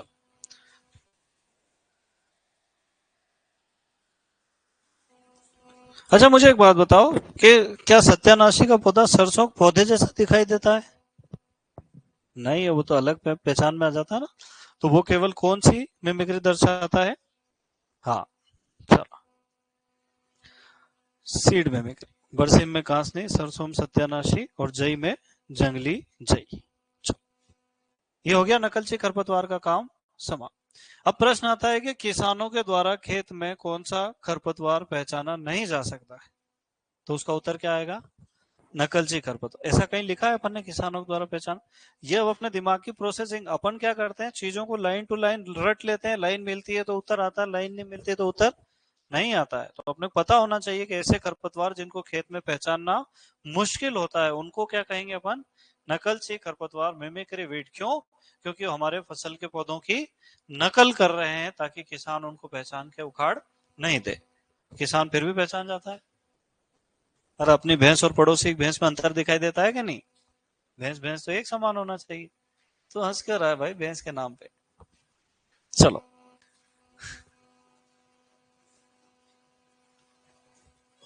मेरा एक दोस्त था, वो पशु प्रेमी दोस्त था क्या। उसकी शादी वादी हो गई, सब हो गया। वो ससुराल वालों ने उसको कार दी, स्विफ्ट डिजायर, है ना। फिर 2-3 महीने बाद उन दोनों लोगों की लड़ाई हो गई तो वो उसकी वाइफ वापस घर चली गई। बाद में उसके ससुराल वालों ने बताया, मतलब सुलझाने जाते हैं ना, बहुत सारे रिश्तेदार जाते हैं, दोस्त भी जाते हैं, है ना। तो एक हमारा डेलीगेशन भी गया वहां से कि यार भाई क्या समस्या, अच्छा खासा लड़का है बेचारा। बोले इसकी आदत खराब है, ये क्या है कि 11-12 बजे तक तो बढ़िया रहता है और 12:30 बजे खाट उठा के वहां भैंस के वहां ले जाके साइड में रख देता है और मांस होता है। तो उसे पूछा कि भाई तेरी क्या समस्या है? बोले यार मेरे को ना वो सफोकेशन फील होता है घर में, यहाँ पशुशाला खुली खुली है, यहाँ मैं सोता हूँ। सोचो, तुम ध्यान रखना भैया, शादी अभी तो नहीं हुई है तुम्हारी, तुम ऐसा मत करना, पशु प्रेमी मत बनना चाहता। चले आगे। पहला है नकलची खरपतवार। अब गेहूं और गेहूं में अंतर यही लिखवा दूं कि गेहूं में पढ़ाऊंगा, ये बताओ तुम। यही लिखवा दूं? लिखो, गेहूं और गेहूं में अंतर।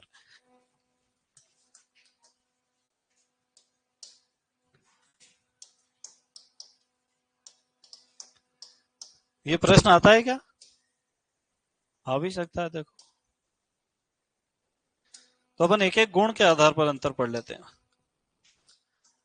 पहले तो मुझे बताओ, गेहूं गेहूं होगा और गेहूं सा होगा। इन दोनों का वानस्पतिक नाम एक है कि अलग अलग है? पक्का?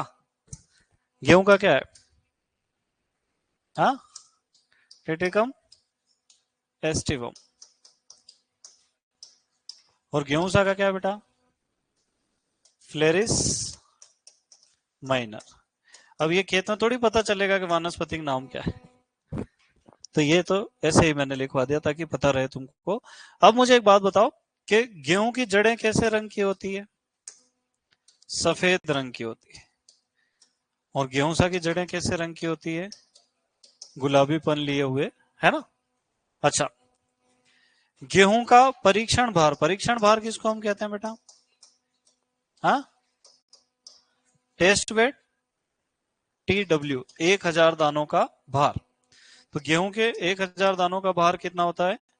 40 ग्राम। और गेहूं सा का कितना है? 2 ग्राम या 2 से 3 ग्राम, है ना। गेहूं के बीज का रंग, तो गेहूं के बीजों का रंग कैसा होता है? गेहुआ। रंग का नाम ही क्या है बेटा? और गेहूं सा के बीज कैसे होते हैं? काले भूरे, है ना। गेहूं में कल्ले फूटते हैं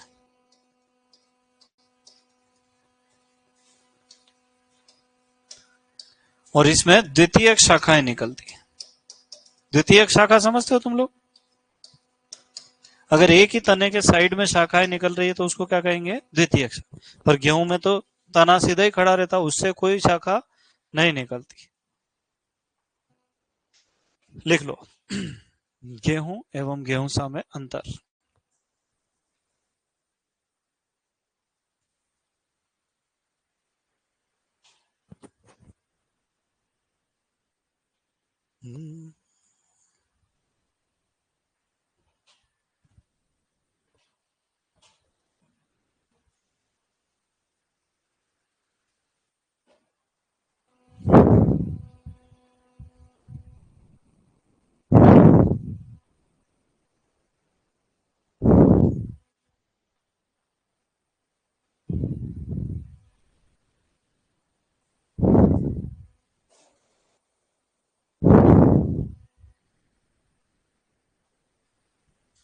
लिख लिया बेटा, गेहूं और गेहूं में अंतर।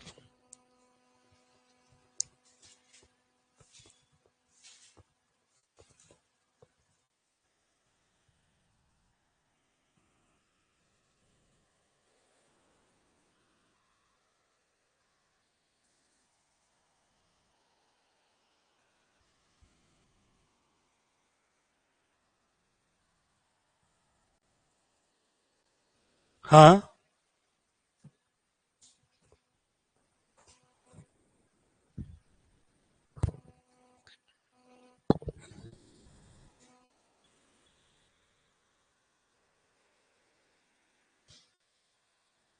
चले आगे। चलो, अब दूसरा होता है सापेक्ष खरपतवार। कौन सा खरपतवार?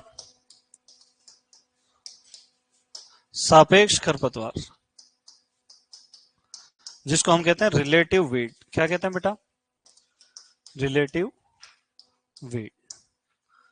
ऐसे खरपतवार के पौधे जो फसल के समान दिखाई देते हैं, उनको तो हमने क्या कह दिया? नकलची खरपतवार। अब यहां आपने को देखना है कि सापेक्ष खरपतवार किसको कहते हैं। मुझे एक बात बताओ कि गेहूं कौन सी ऋतु का पौधा है बेटा? रबी का है। और चना? तो ऐसे पौधे जो बिना उगाए उग जाते हैं क्या कहलाते हैं? तो अगर गेहूं के पौधे में चना बिना उगाए उग गया तो क्या कहलाएगा? खरपतवार। कौन सा खरपतवार? तो जब किसी एक ऋतु में उसी ऋतु की दूसरी फसल का पौधा बिना उगाए उग जाता है तो ये क्या कहलाता है? सापेक्ष खरपतवार। सापेक्ष खरपतवार में दो गुण पाए जाते हैं।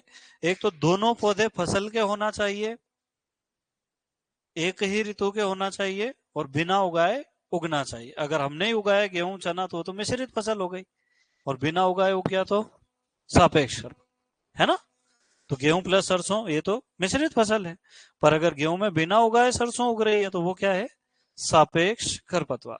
दोनों पौधे एक ही ऋतु के होना चाहिए, दूसरी शर्त क्या है? बिना उगाए उगना चाहिए। ठीक है, चलो लिखो। जब किसी एक ऋतु की फसल में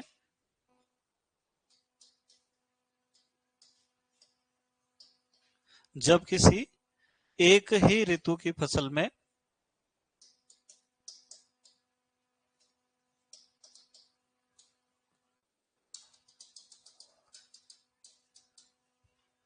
जब किसी एक ऋतु की फसल में उसी ऋतु की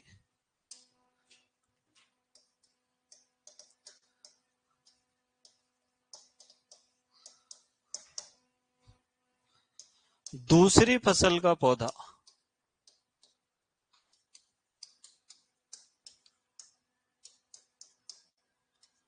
जब किसी एक ऋतु की फसल में उसी ऋतु की दूसरी फसल का पौधा बिना उगाए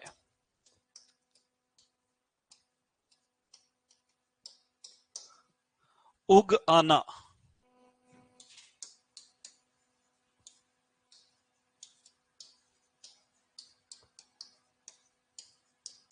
क्या कहलाता है? सापेक्ष खरपतवार कहलाता है। उदाहरण, गेहूं में चने का पौधा उगाना। अब उदाहरण तो तुम 50 बना सकते हो क्या? एक खरीफ में दूसरी खरीफ, है ना? एक रबी में दूसरी रबी, बनाते ही जाओ, क्या दिक्कत? जो मिश्रित फसल के उदाहरण बनेंगे वो इधर सापेक्ष खरपतवार के बन जाएंगे। उधर हम उगा रहे हैं तो उग रहा है, इधर हम नहीं उगा रहे हैं तो भी। देखो क्या होता है कि जनरली अपन जो बीज खरीद के लाते हैं उसमें कुछ अशुद्धियां होती है, दूसरी फसल के बीज में मिक्स हो जाते हैं, वो उग जाते हैं फसल के साथ, है ना? तो जब बीजों की भौतिक शुद्धता कम होती है तो सापेक्ष खरपतवार के उगने की संभावना अधिक हो जाती है। ज्यादा डीप में बोल दिया? अरे जब किसी फसल में दूसरी फसल के बीज मिले हुए हैं तो बोने पे उगाएंगे, वो तो क्या दिक्कत है। चलो, तीसरे होते हैं स्वयं सेवक खरपतवार।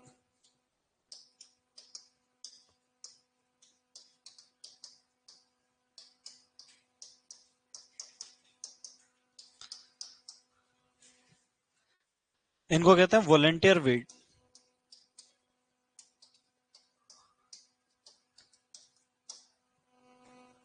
अब इसमें क्या होता है कि पिछली फसल का कोई पौधा बिना उगाए उग जाए।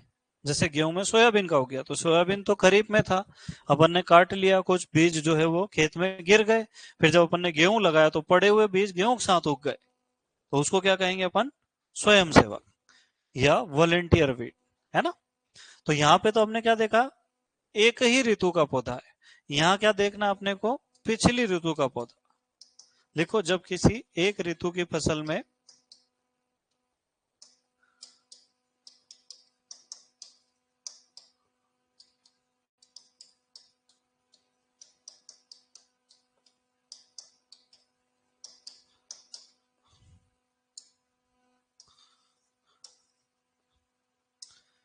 जब किसी एक ऋतु की फसल में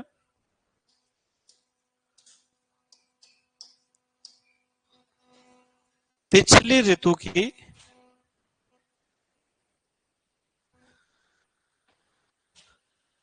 किसी फसल का या किसी दूसरी फसल, है ना, जब किसी एक ऋतु की फसल में पिछली फसल का, कोष्टक में लिखना दूसरी फसल का पौधा बिना उगाए उग आना।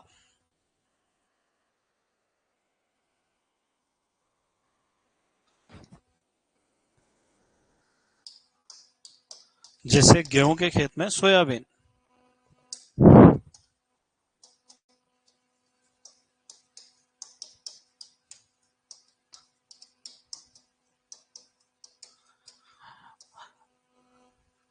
कुछ समझ में आया? अब बताओ मुझे कि ये जो सापेक्ष खरपतवार है, ये तो खेत में कहां से आया? हमारी फसल के बीज के साथ मिक्स होके आया है। और ये स्वयं सेवक कहां से आया? ये तो पहले से ही पड़ा हुआ था। अरे सोयाबीन तो अपन ने काटा जब ही गिर गया था ना। तो ये जो सापेक्ष और स्वयं सेवक खरपतवार है, ये बीज की भौतिक शुद्धता को कम करते हैं। किसको कम करते हैं? लिख लो, सापेक्ष एवं स्वयं सेवक खरपतवार बीज की भौतिक शुद्धता को कम करते हैं। अभी तुमने बीज विज्ञान पढ़ा कि नहीं, ये बताओ, है ना। तो ये बात वहां ज्यादा समझ में आएगी, यहां भी समझा देता हूं थोड़ा सा। सापेक्ष एवं स्वयं सेवक खरपतवार बीज की भौतिक शुद्धता को कम करते हैं।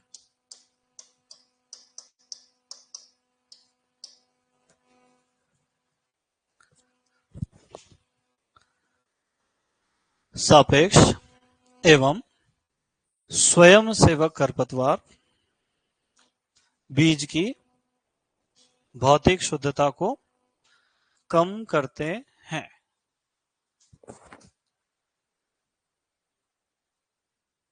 समझ में आया? Very good. अब कैसे करते हैं मैं बताता हूं। मान लो अपन कहीं से बीज खरीद के लाए, उसमें से एक नमूना लिया। नमूना हमेशा रेंडमली लेते हैं, यादृच्छिक, मतलब जाएंगे और ले लेंगे, देखेंगे नहीं कि यहाँ अच्छा है वहां खराब है, यहाँ बड़े बीज यहाँ छोटे बीज। अगर देख लिया तो फिर नमूना बेईमानी कहलाए, है ना। अनबायस्ड नमूना लेना है, जाना है उस बोरे में, सुपड़ी घुसाना, नमूना ले लेना है, ठीक है। अब अपन ने नमूना लिया, मान लो 100 ग्राम।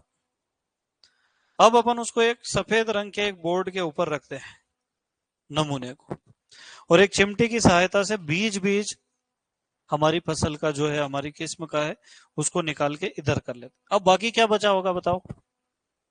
अशुद्धि बची हुई, कंकड़, पत्थर, कांच, प्लास्टिक, रबर, लकड़ी, विमल, दूसरी फसलों के बीज, खरपतवारों के बीज, ये सब बच गया होगा। ये सब कहलाती है भौतिक अशुद्धि या डॉकेज। क्या कहलाती है बेटा? अगर अपन ने 100 ग्राम का नमूना लिया था और 5 ग्राम अशुद्धि निकली, तो भौतिक शुद्धता कितनी हुई? 95%।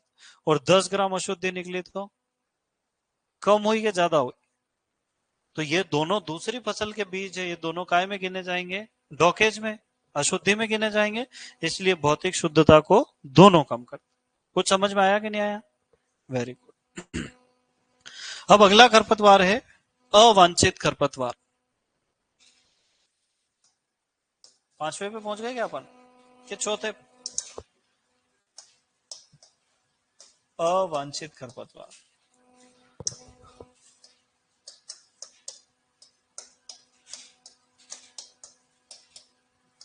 है ना, इसको अंग्रेजी में कहते हैं रोग्यू, और हिंदी में इसी को लिख देते हैं रोग खरपतवार। ये भी सिर्फ राजस्थान में ही लिखते हैं रोग, है ना, बाहर कहीं भी नहीं लिखते हैं। रोग नहीं है ये, है ना, ये रोगियों को ऐसे लिख देते हैं, रोग खरपतवार, है ना। वास्तव में इसको क्या कहेंगे अपन, रोग्यू।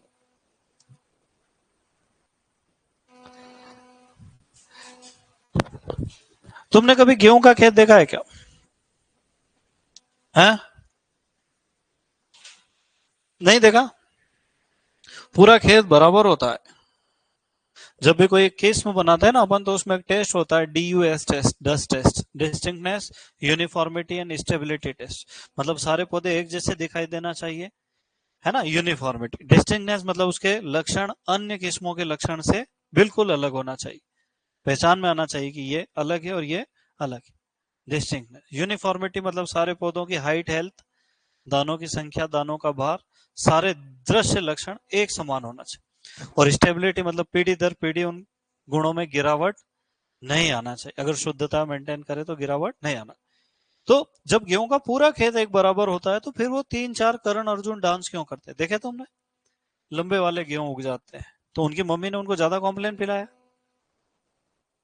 नहीं, वो उस किस्म के है ही, वो किसी और किस्म के, मतलब फसल तो गेहूं में गेहूं ही है, पर किस्में अलग अलग है। अब ये जो दूसरी किस्म है, ये अगर हमारी उगाई गई किस्म से पर परागण कर लेगी तो आनुवंशिक शुद्धता कम हो जाएगी, है ना। तो जब किसी एक फसल की एक किस्म में उसी फसल की दूसरी किस्म का पौधा उग जाए, जैसे मान लो गेहूं की लोकवन अपन ने लगा रखी है और उसमें सोनालिका के 4-5 पौधे उग रहे हैं, वो क्या कहलाएंगे?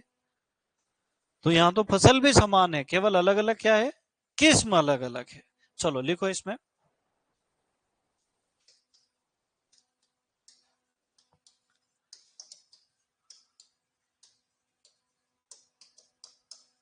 क्या लिखोगे? जब किसी एक फसल की एक किस्म में, जब किसी एक फसल की एक किस्म के खेत में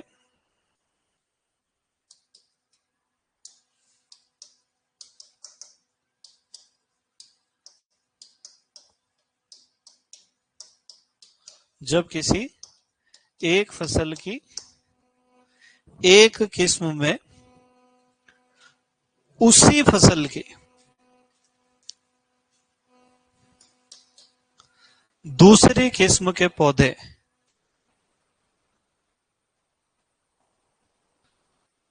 बिना उगाए उग आना। खरपतवार का पहला लक्षण क्या है?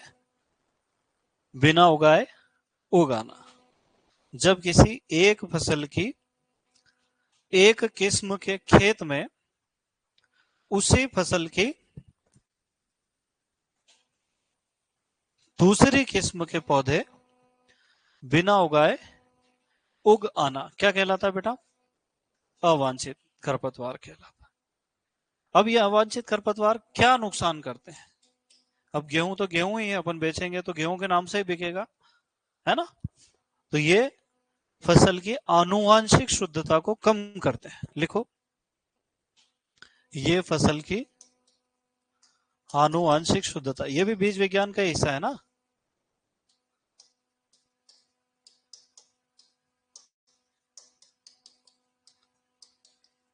अब देखो, ये हो गया कॉन्सेप्ट का क्वेश्चन। क्या पूछेंगे वो, कि कौन से खरपतवार फसल की आनुवांशिक शुद्धता को कम कर देते हैं?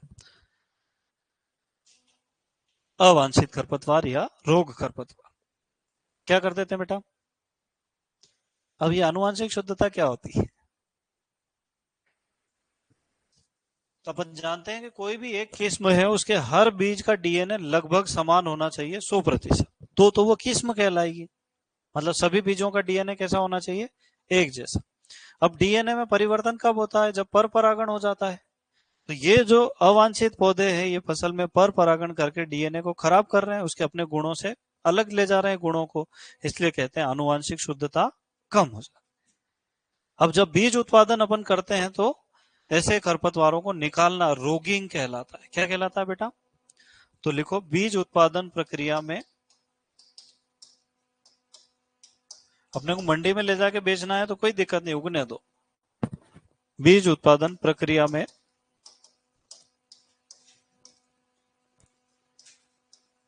इनको निकालना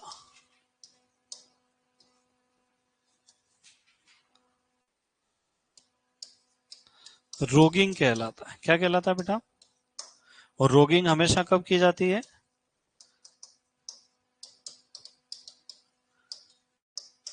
फूल आने के पहले। फूल आ गए तो क्या होगा? पर परागण ही हो जाए, फिर निकालने से कोई फायदा है क्या? नहीं है। तो रोगिंग हमेशा कब करते हैं बेटा? पुष्पन से पहले। बीज उत्पादन प्रक्रिया में ऐसे पौधों को निकालना रोगिंग कहलाता है। कब निकालेंगे? पुष्पन से पहले। अच्छा, इसका उदाहरण क्या लिखे हैं अपन? गेहूं की लोक वन किस्म। लोक वन कैसे लिखते हैं? ऐसे। हाँ, गेहूं में 100 परागण 95% तक होता है, 5% तक पर परागण भी होता है।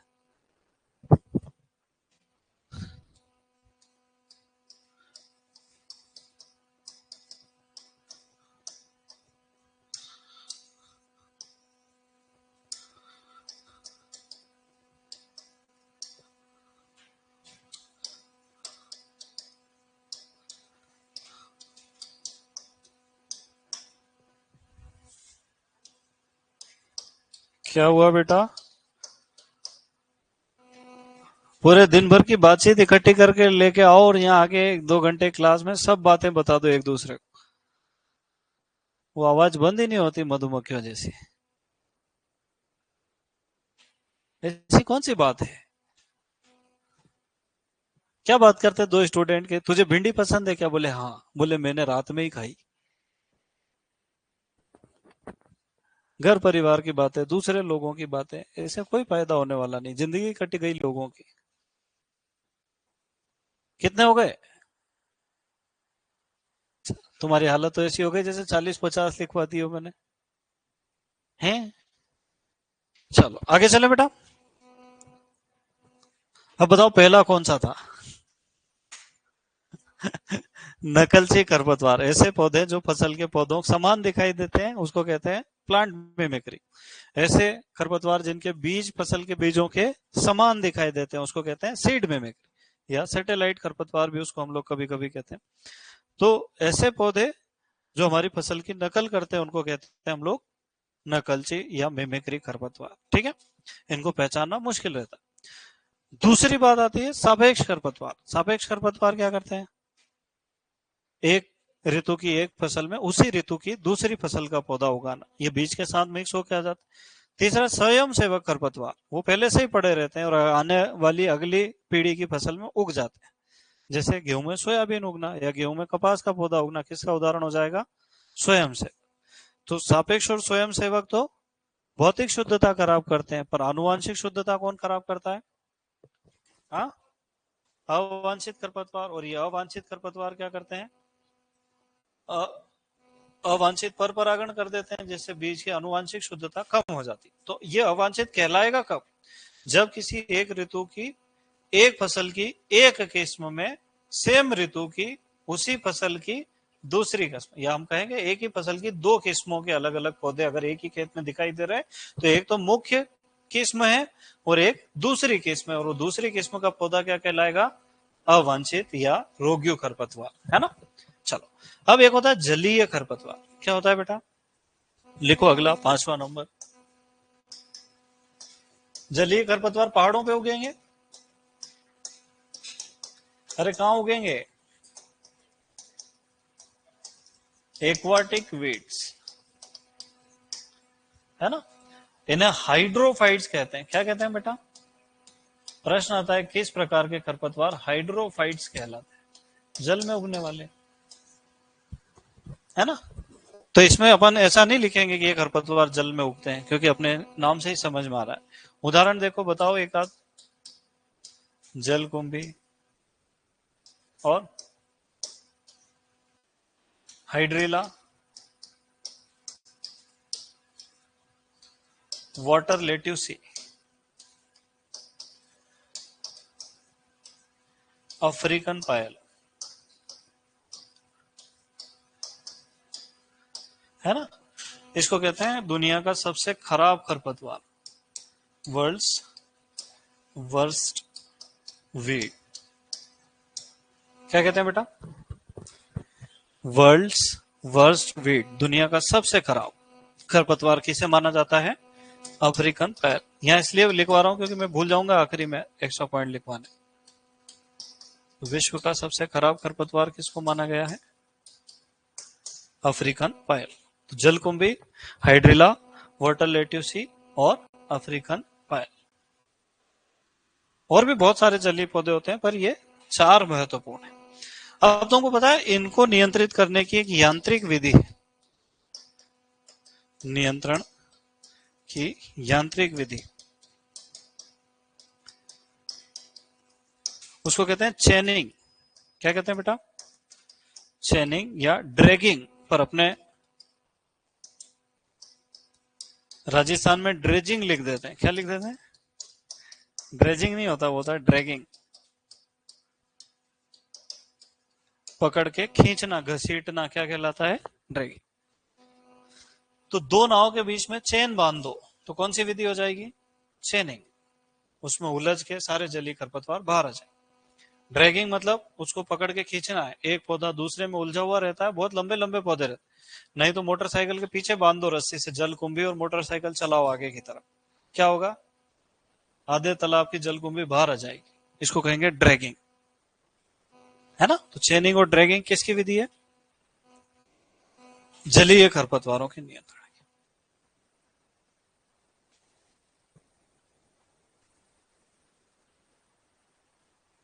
धीरे पढ़ाता हूं क्या मैं? कितने पेज लिखे आज है?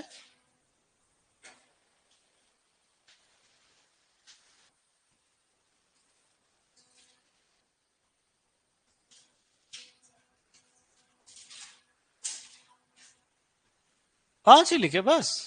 तुम तो बहुत धीरे लिखते हो। चलो आगे चलो और लिख पाता हूं। माफ कर दूं, टाइम हो गया है। एक आध और पढ़ लो। अरे खरपतवार को चेन से नहीं बांधना है, दो नाव को चेन से बांधना है और दोनों नाव को साथ साथ चलाना है। तो वो जब चेन ऐसे झूलती हुई आएगी ना तो लपेट के ले जाएगी। भैंस बांधने की चेन छोटी सी होती है क्या? जैसी लंबी लंबी चेन आती है ना।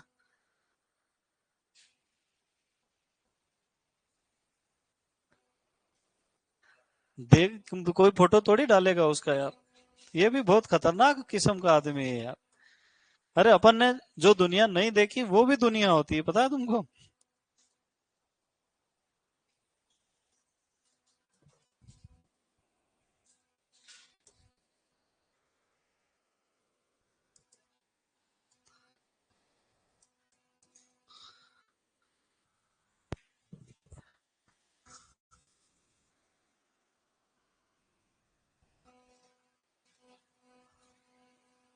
देख कितनी छोटी चेन है, दिख रही कि नहीं? कितनी छोटी है। हाँ,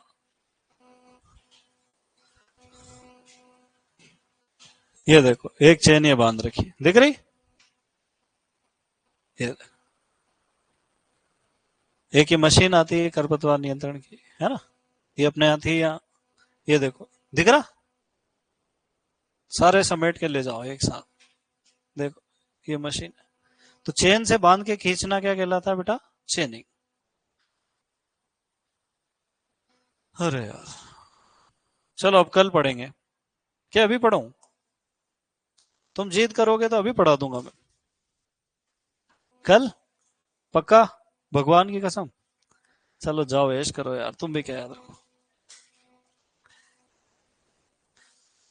अब किसका लेक्चर है?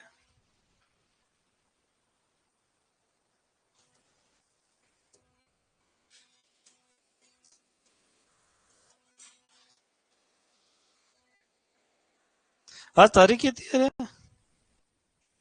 13 है।